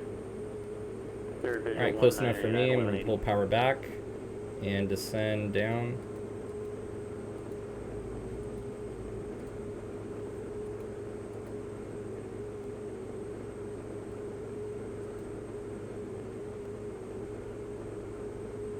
Walker 169, Sweet. heading Portland ground, runway 10 right, taxi by Echo Charlie, cross runway 3 at Charlie.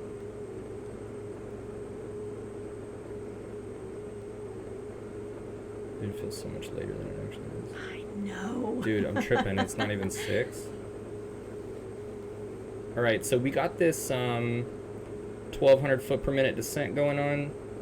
We've got 240 knots ground speed. Should work out. Let's Let's dial that power back just slightly. Walker 899, cross Taylor at maintain flight level 210. Crossing Taylor at flight level 210. We're actually right at red line, so we're gonna dial the power back. And we're gonna do, no banana? No banana? What do I normally eat a banana? Or 9875, mean, connect you're North allergic to approach bananas. 120.905. Sorry, one more time for 9875, sorry. 9875, no problem. NorCal approach 120.905. 120.905, 975. Okay, now that I heard the controller, what embarrassing thing were you gonna say in front of everybody? You're allergic to bananas. So I don't know why he's asking why no banana. Oh, you're allergic to bananas? Why? Are you talking about the fact that Phil's allergic to bananas that nobody knew but now they do?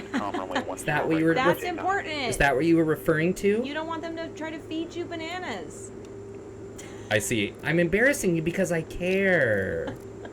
I want to make sure everybody knows to be safe and don't feed you any bananas. Fresno. Thanks, babe. That's very caring of you. Reno clearance and request semi. Okay. And 1180 connect. Not even that embarrassed. Or not even that allergic. Sorry, just had to pick up a dragon fruit acai bowl, dude. Woo! What's up, dude? Oh. Not fruit. Did he say NorCal Approach or Oakland Center? NorCal Approach, Pilatus 9875, 12, or we are 210 down for 8,000. For 9875 NorCal approach, Oakland altimeter 3021. Thanks for the altimeter 9875. Banana, as in. I think at DCL, did you not receive it? Yeah, I tried a couple. Banana, as in a semicircle on the GPS that shows your yeah, I don't think this 530 does that. I think that the 530 is pretty like primitive. We can actually gas up a little bit more. What are you looking at for power? Oh, for power. So I have a power lever down here. Clear to the Fresno Airport Zephyr 6 departure, Derby transition, and a filed climb via the SID Squawk 3505. This right here. Yeah. Oh, okay. But that adjusts these right in here. So Transition as filed, climb via the SID Squawk 3505, United 1399. torque. We've got these three measurements of power, but really torque is really what you want to be looking at. You don't want the engine to be like putting out too much torque, but yeah, these are the power settings here, or like what percent, and you know, percent power is the engine operating at. So see as I dial the power back, yeah, and you add power. Thank you, read that correct. Walker 709, connect Portland departure. Oh, it's fire to Walker 709. And so what I'm trying to do is just find a power setting that gives me 200 and really should be like 240 knots. Walker 709. Actually, I could do 250 now. But yeah, I'm gonna dial that power back. But see, we're in a descent, so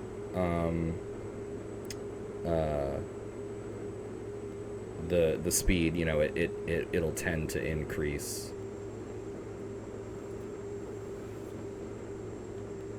Just by virtue of the fact that we're in a descent. So we're coming up to, let's see, where are we? Oh yeah. So we passed Pinoche. We're like well on the arrival now. So this is our arrival procedure. We're trying to get from here to Karen. Board is right there. There's our 8,000 foot. You see, he gave us 8,000 foot turboprop expect.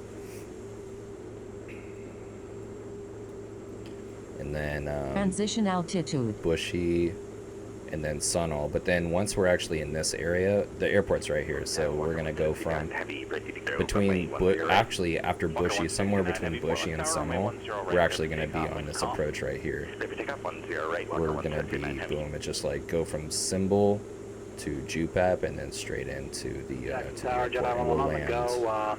And then the overhead gun, the left right here. initial at this time request. So the approach that we're doing is a 28 left. Jedi 1, roger, brake left at midfield. RNAV, and RNAV is just, it's a type of, it's a GPS approach. How long is your flight? Oh, the flight, we have, how much longer do we have? We have,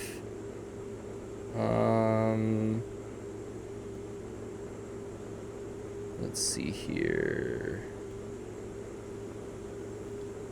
Definitely, Jackson, definitely don't have 2 brake hours to the left. right.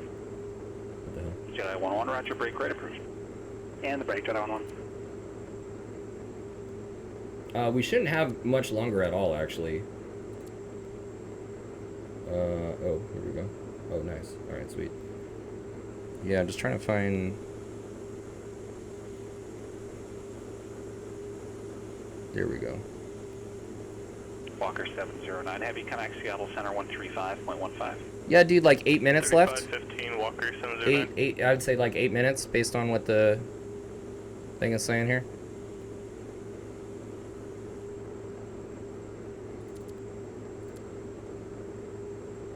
Walker 709, Seattle Center, climb and maintain flow level 390. And so the other things that you have are, Jedi 1, so you have like power. After now, runway 19er, clear to land, wind You have power here, but you also have the RPM like of the propeller. You want that to be about 1700 all the time. Fuel, and how's your engine oil and temperature and pressure. This is like your electrical stuff. How's your battery doing? Alpha this frequency And generators and stuff.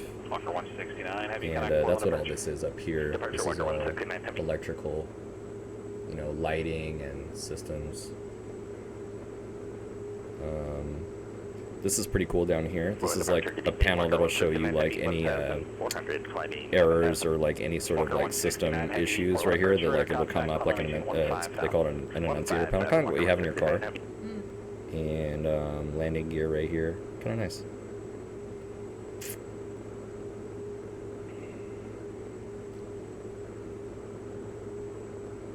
For 9875, you can expect a visual approach from a 28 right. Just let me know if you like something else. Yeah, 975, if we could, the RNAV Yankee 28 left. For 9875, yes, expect it. Alright, no problem. Oh, and then I wanted to ask him...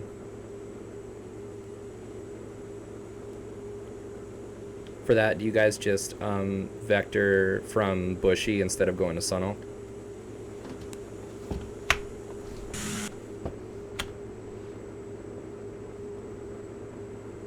Yeah, I'll have a vector for you at some point after board to keep set up on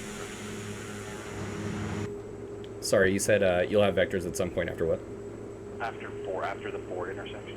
After board, copy that, thanks. How do controllers work on Pilot Edge? Is there different, are there different controllers for each position at every airport? 975, we can do it the easy Yeah, way Skipper's after got board it. for So direct. you'll have a couple people working the whole... First of all, they don't do the entire United States. So what they'll do is they'll have a couple people working multiple frequencies and just managing everything. And Jedi 11, roger, terminal via Alpha Main Street. Thanks, see you, Jedi 11. we're not just... 975 after board, proceed direct symbol.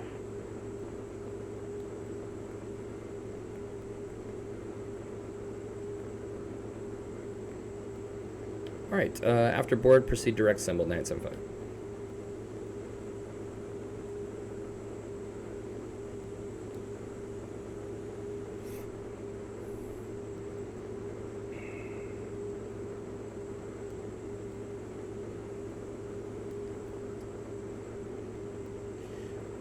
So if an aircraft closes in real life, do they close on the network? No. So what happens is the network closes at 11. They're 9 to 7, or I'm sorry, they're 9 to 11, 7 days a week, which is the shit. I believe that includes holidays. So, you know. And the thing is after after they close at 11, then yeah, towered airports become non-towered. They close 11 Pacific, I believe, 11 p.m. Pacific time. Yeah, so towered airports become non-towered. The downside actually is some towered airports actually, since they can't manage all the airports, like with the people that they use, like at any given time, they have a lot of different people working there, but just on like shifts. Some of the towered airports don't observe like typical towered services, but those tend to be the lesser used towered airports. So it's not that big of a deal. All they do is they treat those airports like non-towered, airports, and it's actually not that big of a deal. But yeah.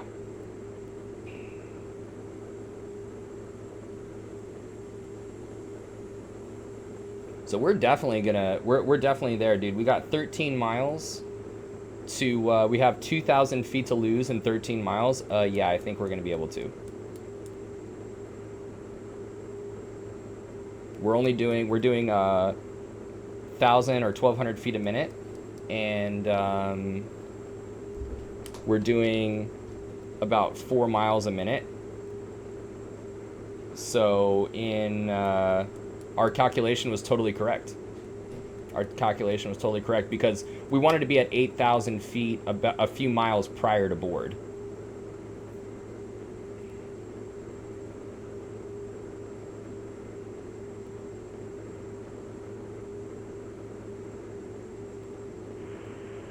Colorado Springs departure, Skyhawk 221 Kilo Hotel 10 North, Black Forest. Yeah, it would be so cool, especially if you were like an air traffic controller or like, an ATC student to work for Pilot Edge. That would be the shit, dude.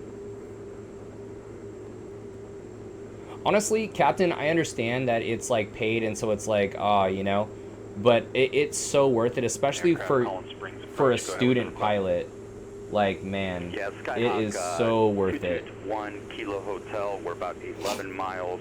Trust me, dude. And like I said, man, you could do like I forget, Skipper, is it 1 week or 2 weeks free trial? Delta uniform. Why do I think that it was 2 weeks? 221 Kilo Hotel, squawk 2066. 2066, 1 Kilo Hotel. You guys, I got a brand new yoke. I'm really stoked to like fly this thing hand down to the runway.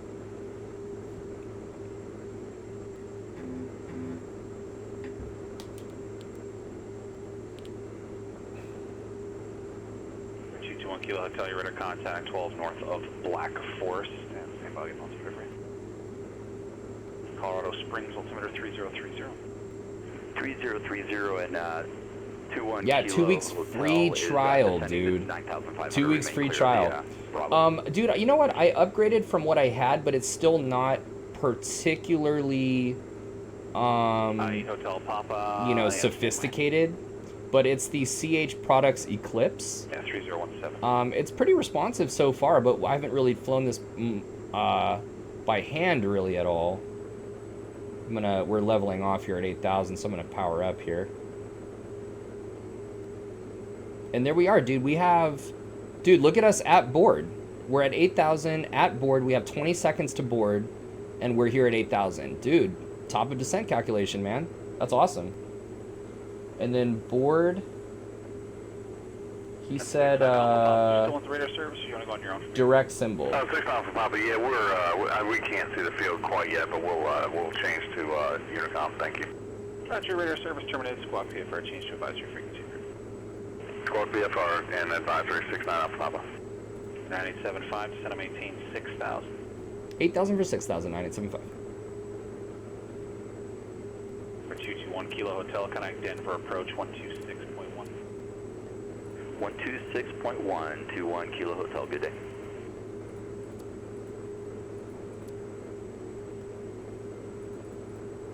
The Eclipse is the one that I got. Yeah, I just got it.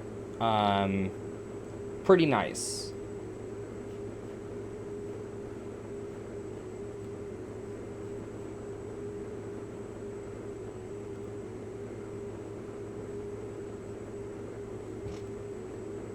pretty nice yoke. I mean, it's definitely capable. Approach, It's got a bunch of programmable buttons, definitely more than I had before. Denver approach gauging Boulder altimeter 3035. 3035, 1 Kilo Hotel. All right, you guys, so we're on the approach now. We're off of the arrival. We're off of the Pinoche. And I don't know. You know, I'm always looking at new equipment. My thing, so I don't know if you read my About Me page, but I'm an amputee. So I'm one of the few amputee pilots in the country. And my left arm is gone, and which makes flight instruction very interesting. But so one of the things about being an amputee is you can't have like too much, you know, like it'd be really really nice to have like a yoke where the levers are like really a little close to the yoke, so I'm not, if I'm going back and forth, because like I'll fly jets and I'll do fighter jets and all kinds of different things.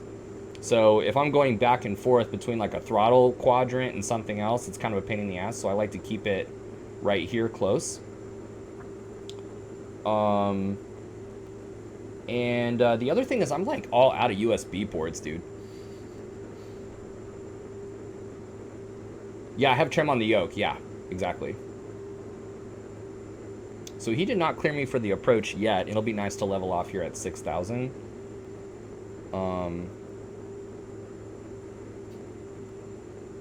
It's kind of cool, huh, Boo? Oh, heck yeah. Dude, right? Like, this reflection on the weather radar out there. Look at the back seats and everything. 975, contact NorCal 135.65.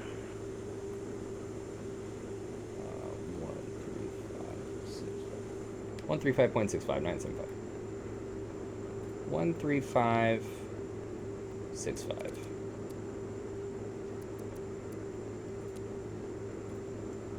NorCal approach, still Pilatus 9875, level 6,000. We're 9875, cross symbol at 6,000, clear on Nav Zulu, runway 28 off the approach. Requesting the RNAV Yankee for 28 left. I'm sorry, I said the wrong letter. Yeah, A from clear on Nav Yankee, runway 28 off the approach. Thank you for that, and crossing symbol 6,000, cleared RNAV Yankee 28 left, 975.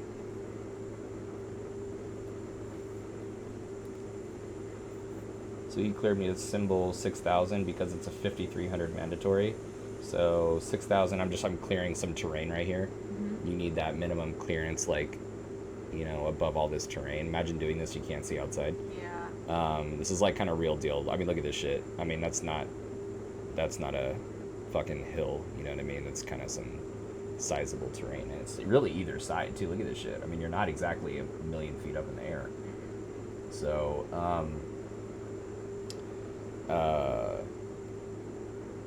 yeah, so once we're 6,000 cross symbol of 53, we're down to 37. 37 will be after that.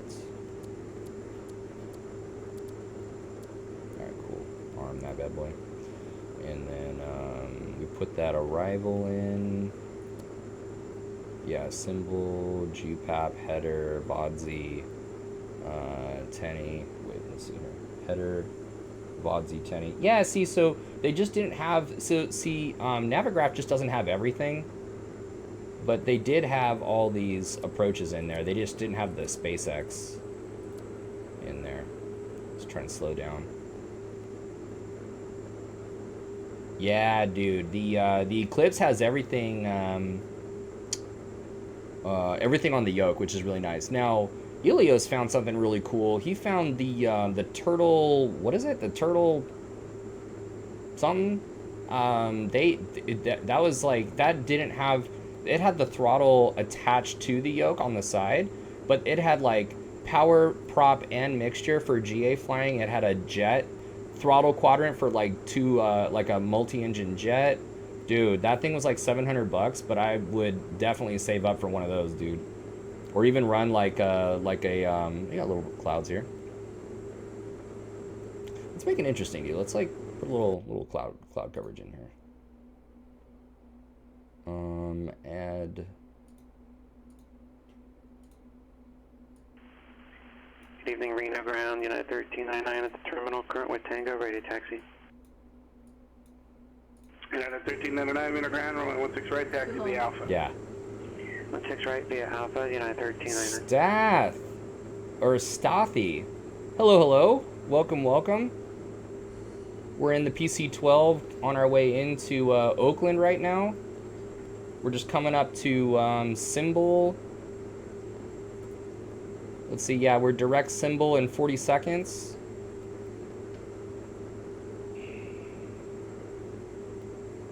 What's going on? Yeah, you hit me with it. What's up? Let's start slowing down, actually.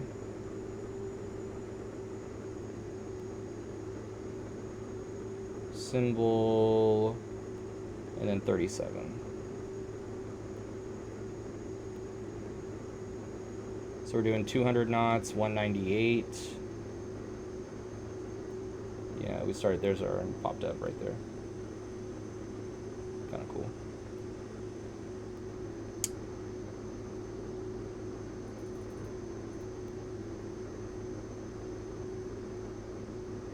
Captain, I'm so happy, you know, like, first of all, really nice, you know, I know, like, the Gulfstream in particular is very, very alluring, and, I'm not saying don't ever fly the jets, you know, because, especially if you want to be an ATP, like, it's pretty good to get the practice in and stuff.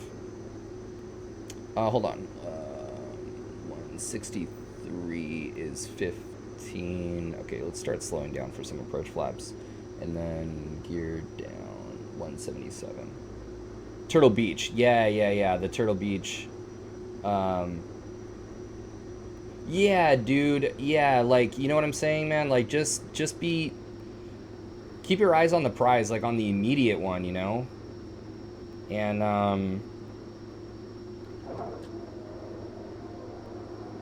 actually, you know what? Too early. I'm gonna go flaps 1.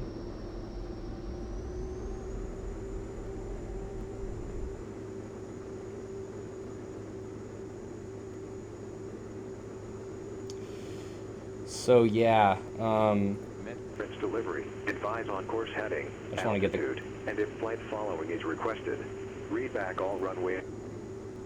Yeah, that's the actual ATIS. I just want to make sure we're gonna pop out.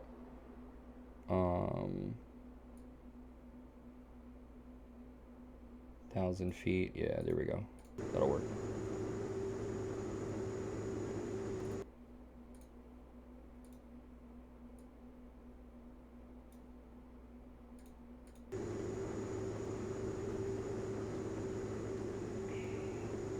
Yeah, you know, yeah, and I know you get it. The only point I was trying to make is, like, there's just so much to learn that it has nothing to do with the actual flying of the airplane.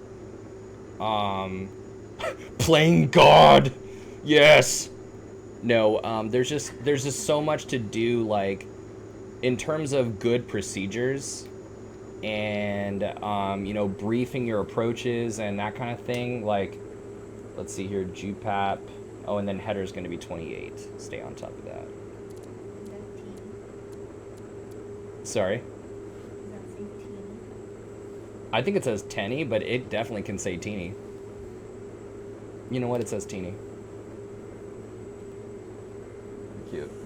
You like that? Do you like that it says teeny? I can tell. Super adorable. Do you want to try and fly this approach? No, I want to watch. You sure? Yeah, show them what you I could talk you through it. I know you. Do you guys want to see Katie fly this approach? No? Alright, you don't have to.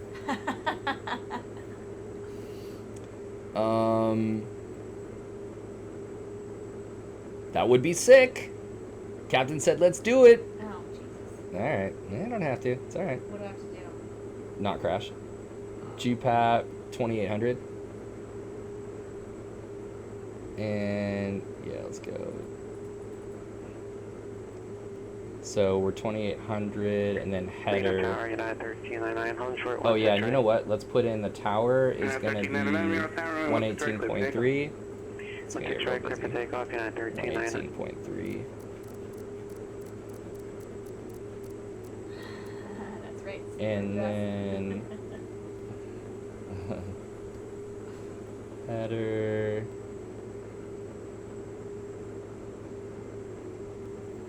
Walker 899, descend and maintain 16,000, the Aspen altimeter 3030. It's the extra shit. Exactly, B-Pain. Exactly. I'm sure she could do.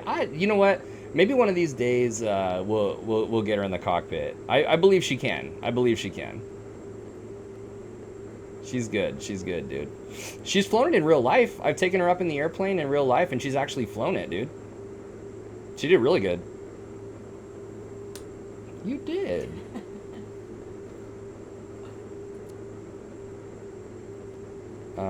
We are way too high.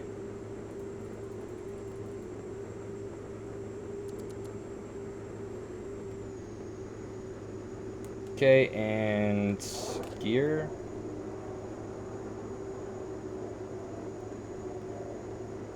November 90875, contact Oakland Tower 118.3. 118.3975. Oakland Tower, Pilatus 9875, on the RNAV Yankee 28 left, full stop.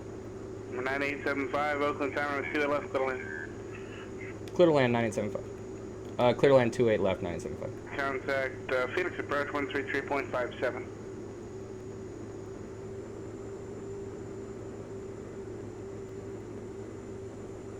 Walker 899, Aspen approach 123.8.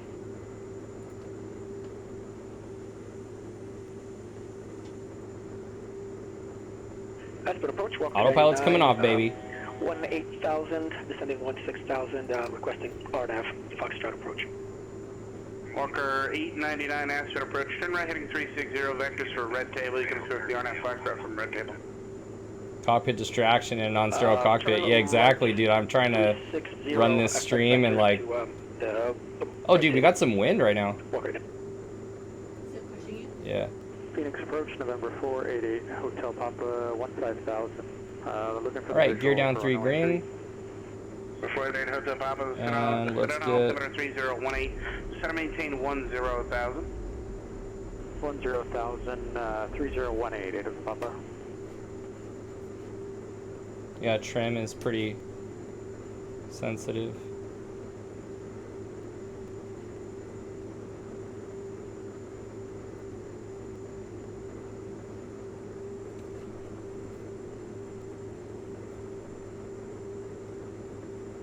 Okay, runway in sight. 2 mile final runway 28 left. Walker 709, contact Charlie Center 128.76.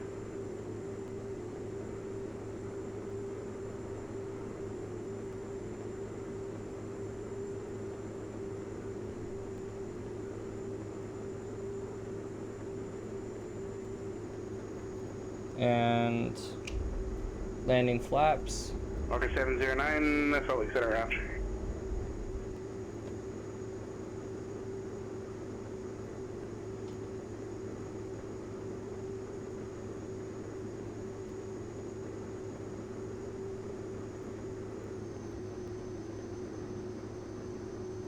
$500.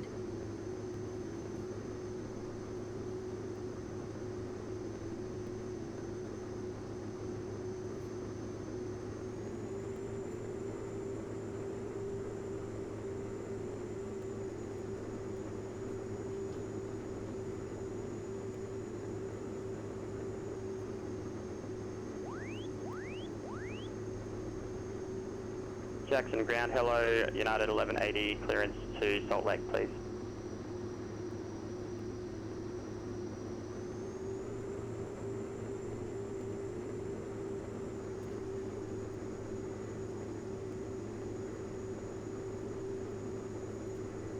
United 1180, Jackson clearance. Clear to the Salt Lake City Airport, Teton 3 departure, Idaho Falls transition, that is filed. Maintain 15,000. Departure frequency 133.25, squawk 1527. United 1180, cleared to Salt Lake, Teton 3, Idaho Falls. Oh my god, my pedals are being weird right now. It's like my thing is like sliding. 1527. Shit. United 1180, read back correct.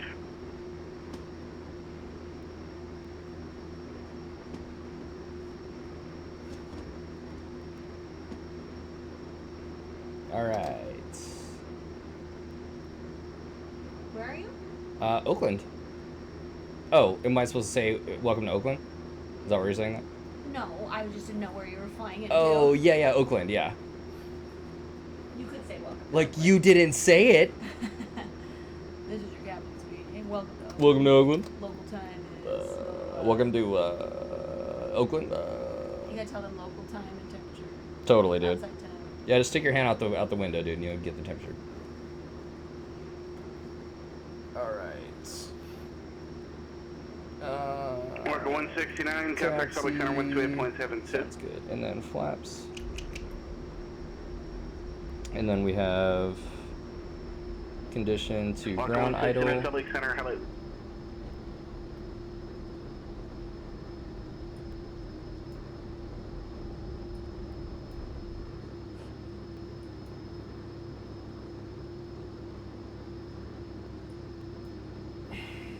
Alright, cool. And then over to ground. 1,000 scattered. Temperature 14. Dew point -1. And then we are Oakland ground, Pilatus 9875, clear 28 left at Golf for parking Delta. 90875, don't change to ground on your own, especially when you're in between two runways like that, because the tower is the one with the authority. Taxi to parking via Golf and hold short runway 28 right. I'll have to coordinate the crossing now. Alright, clear, or cross 28 right at Golf to parking 975. Negative, November 90875, hold short, runway 28 right. Oh, sorry about that. Hold short 28 right at Golf 975. United 1399, connect NorCal departure. Over to departure, United 13. NorCal departure, United 1399, climbing Zephyr 6, leaving 16,700. Walker 899, turn left heading 260, just to maintain 15,000.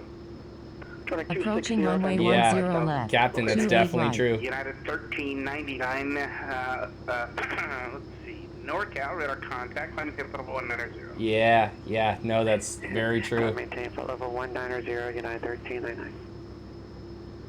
488 Hotel Papa, center maintain 8,000, report to Dona and say. Down to 8,000, 8 Hotel Papa will go.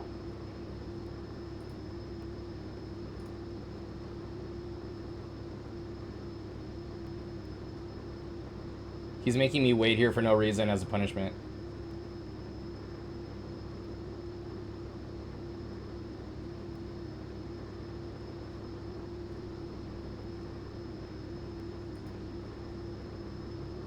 No, he's not. Not for real. Yeah. There might be somebody. Number 488 Hotel Papa, med altitude maintain 9,000. 9,000, 8 Hotel Papa. Walker 899, proceed to red table, cross red table at 15,000. Clear RNF Foxtrot, runway, correction. Clear RNF Foxtrot, approach straight in runway 15. Direct to red table, cross at this altitude, and then... Howie, what's up? Foxtrot, Evening. Walker 899. We just got here. We're, Yeah, 1399, and ma'am. 127.45. Oakland Center 127.45, United 1399.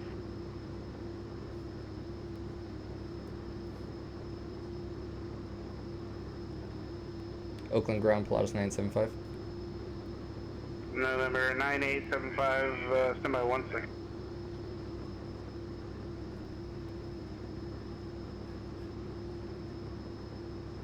United 1399, Oakland, climb maintain level 230. November 9875, cross from my 28 right at Golf to show to parking monitor, remain this frequency today. Alright, I'll stay with you. Cross 28 right at Golf to parking 975. Jackson ground, United 1180, information uniform, request push under Alpha. Approaching runway 10 left. 28 Taking to the right. north, push approved, United Enter 1180. runway 10 left. 28 right.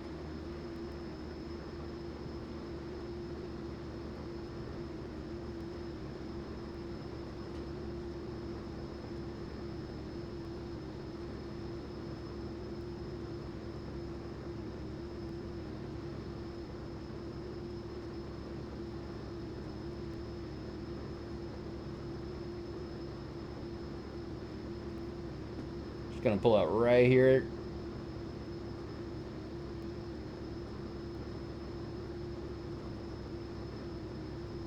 All right. Shut down.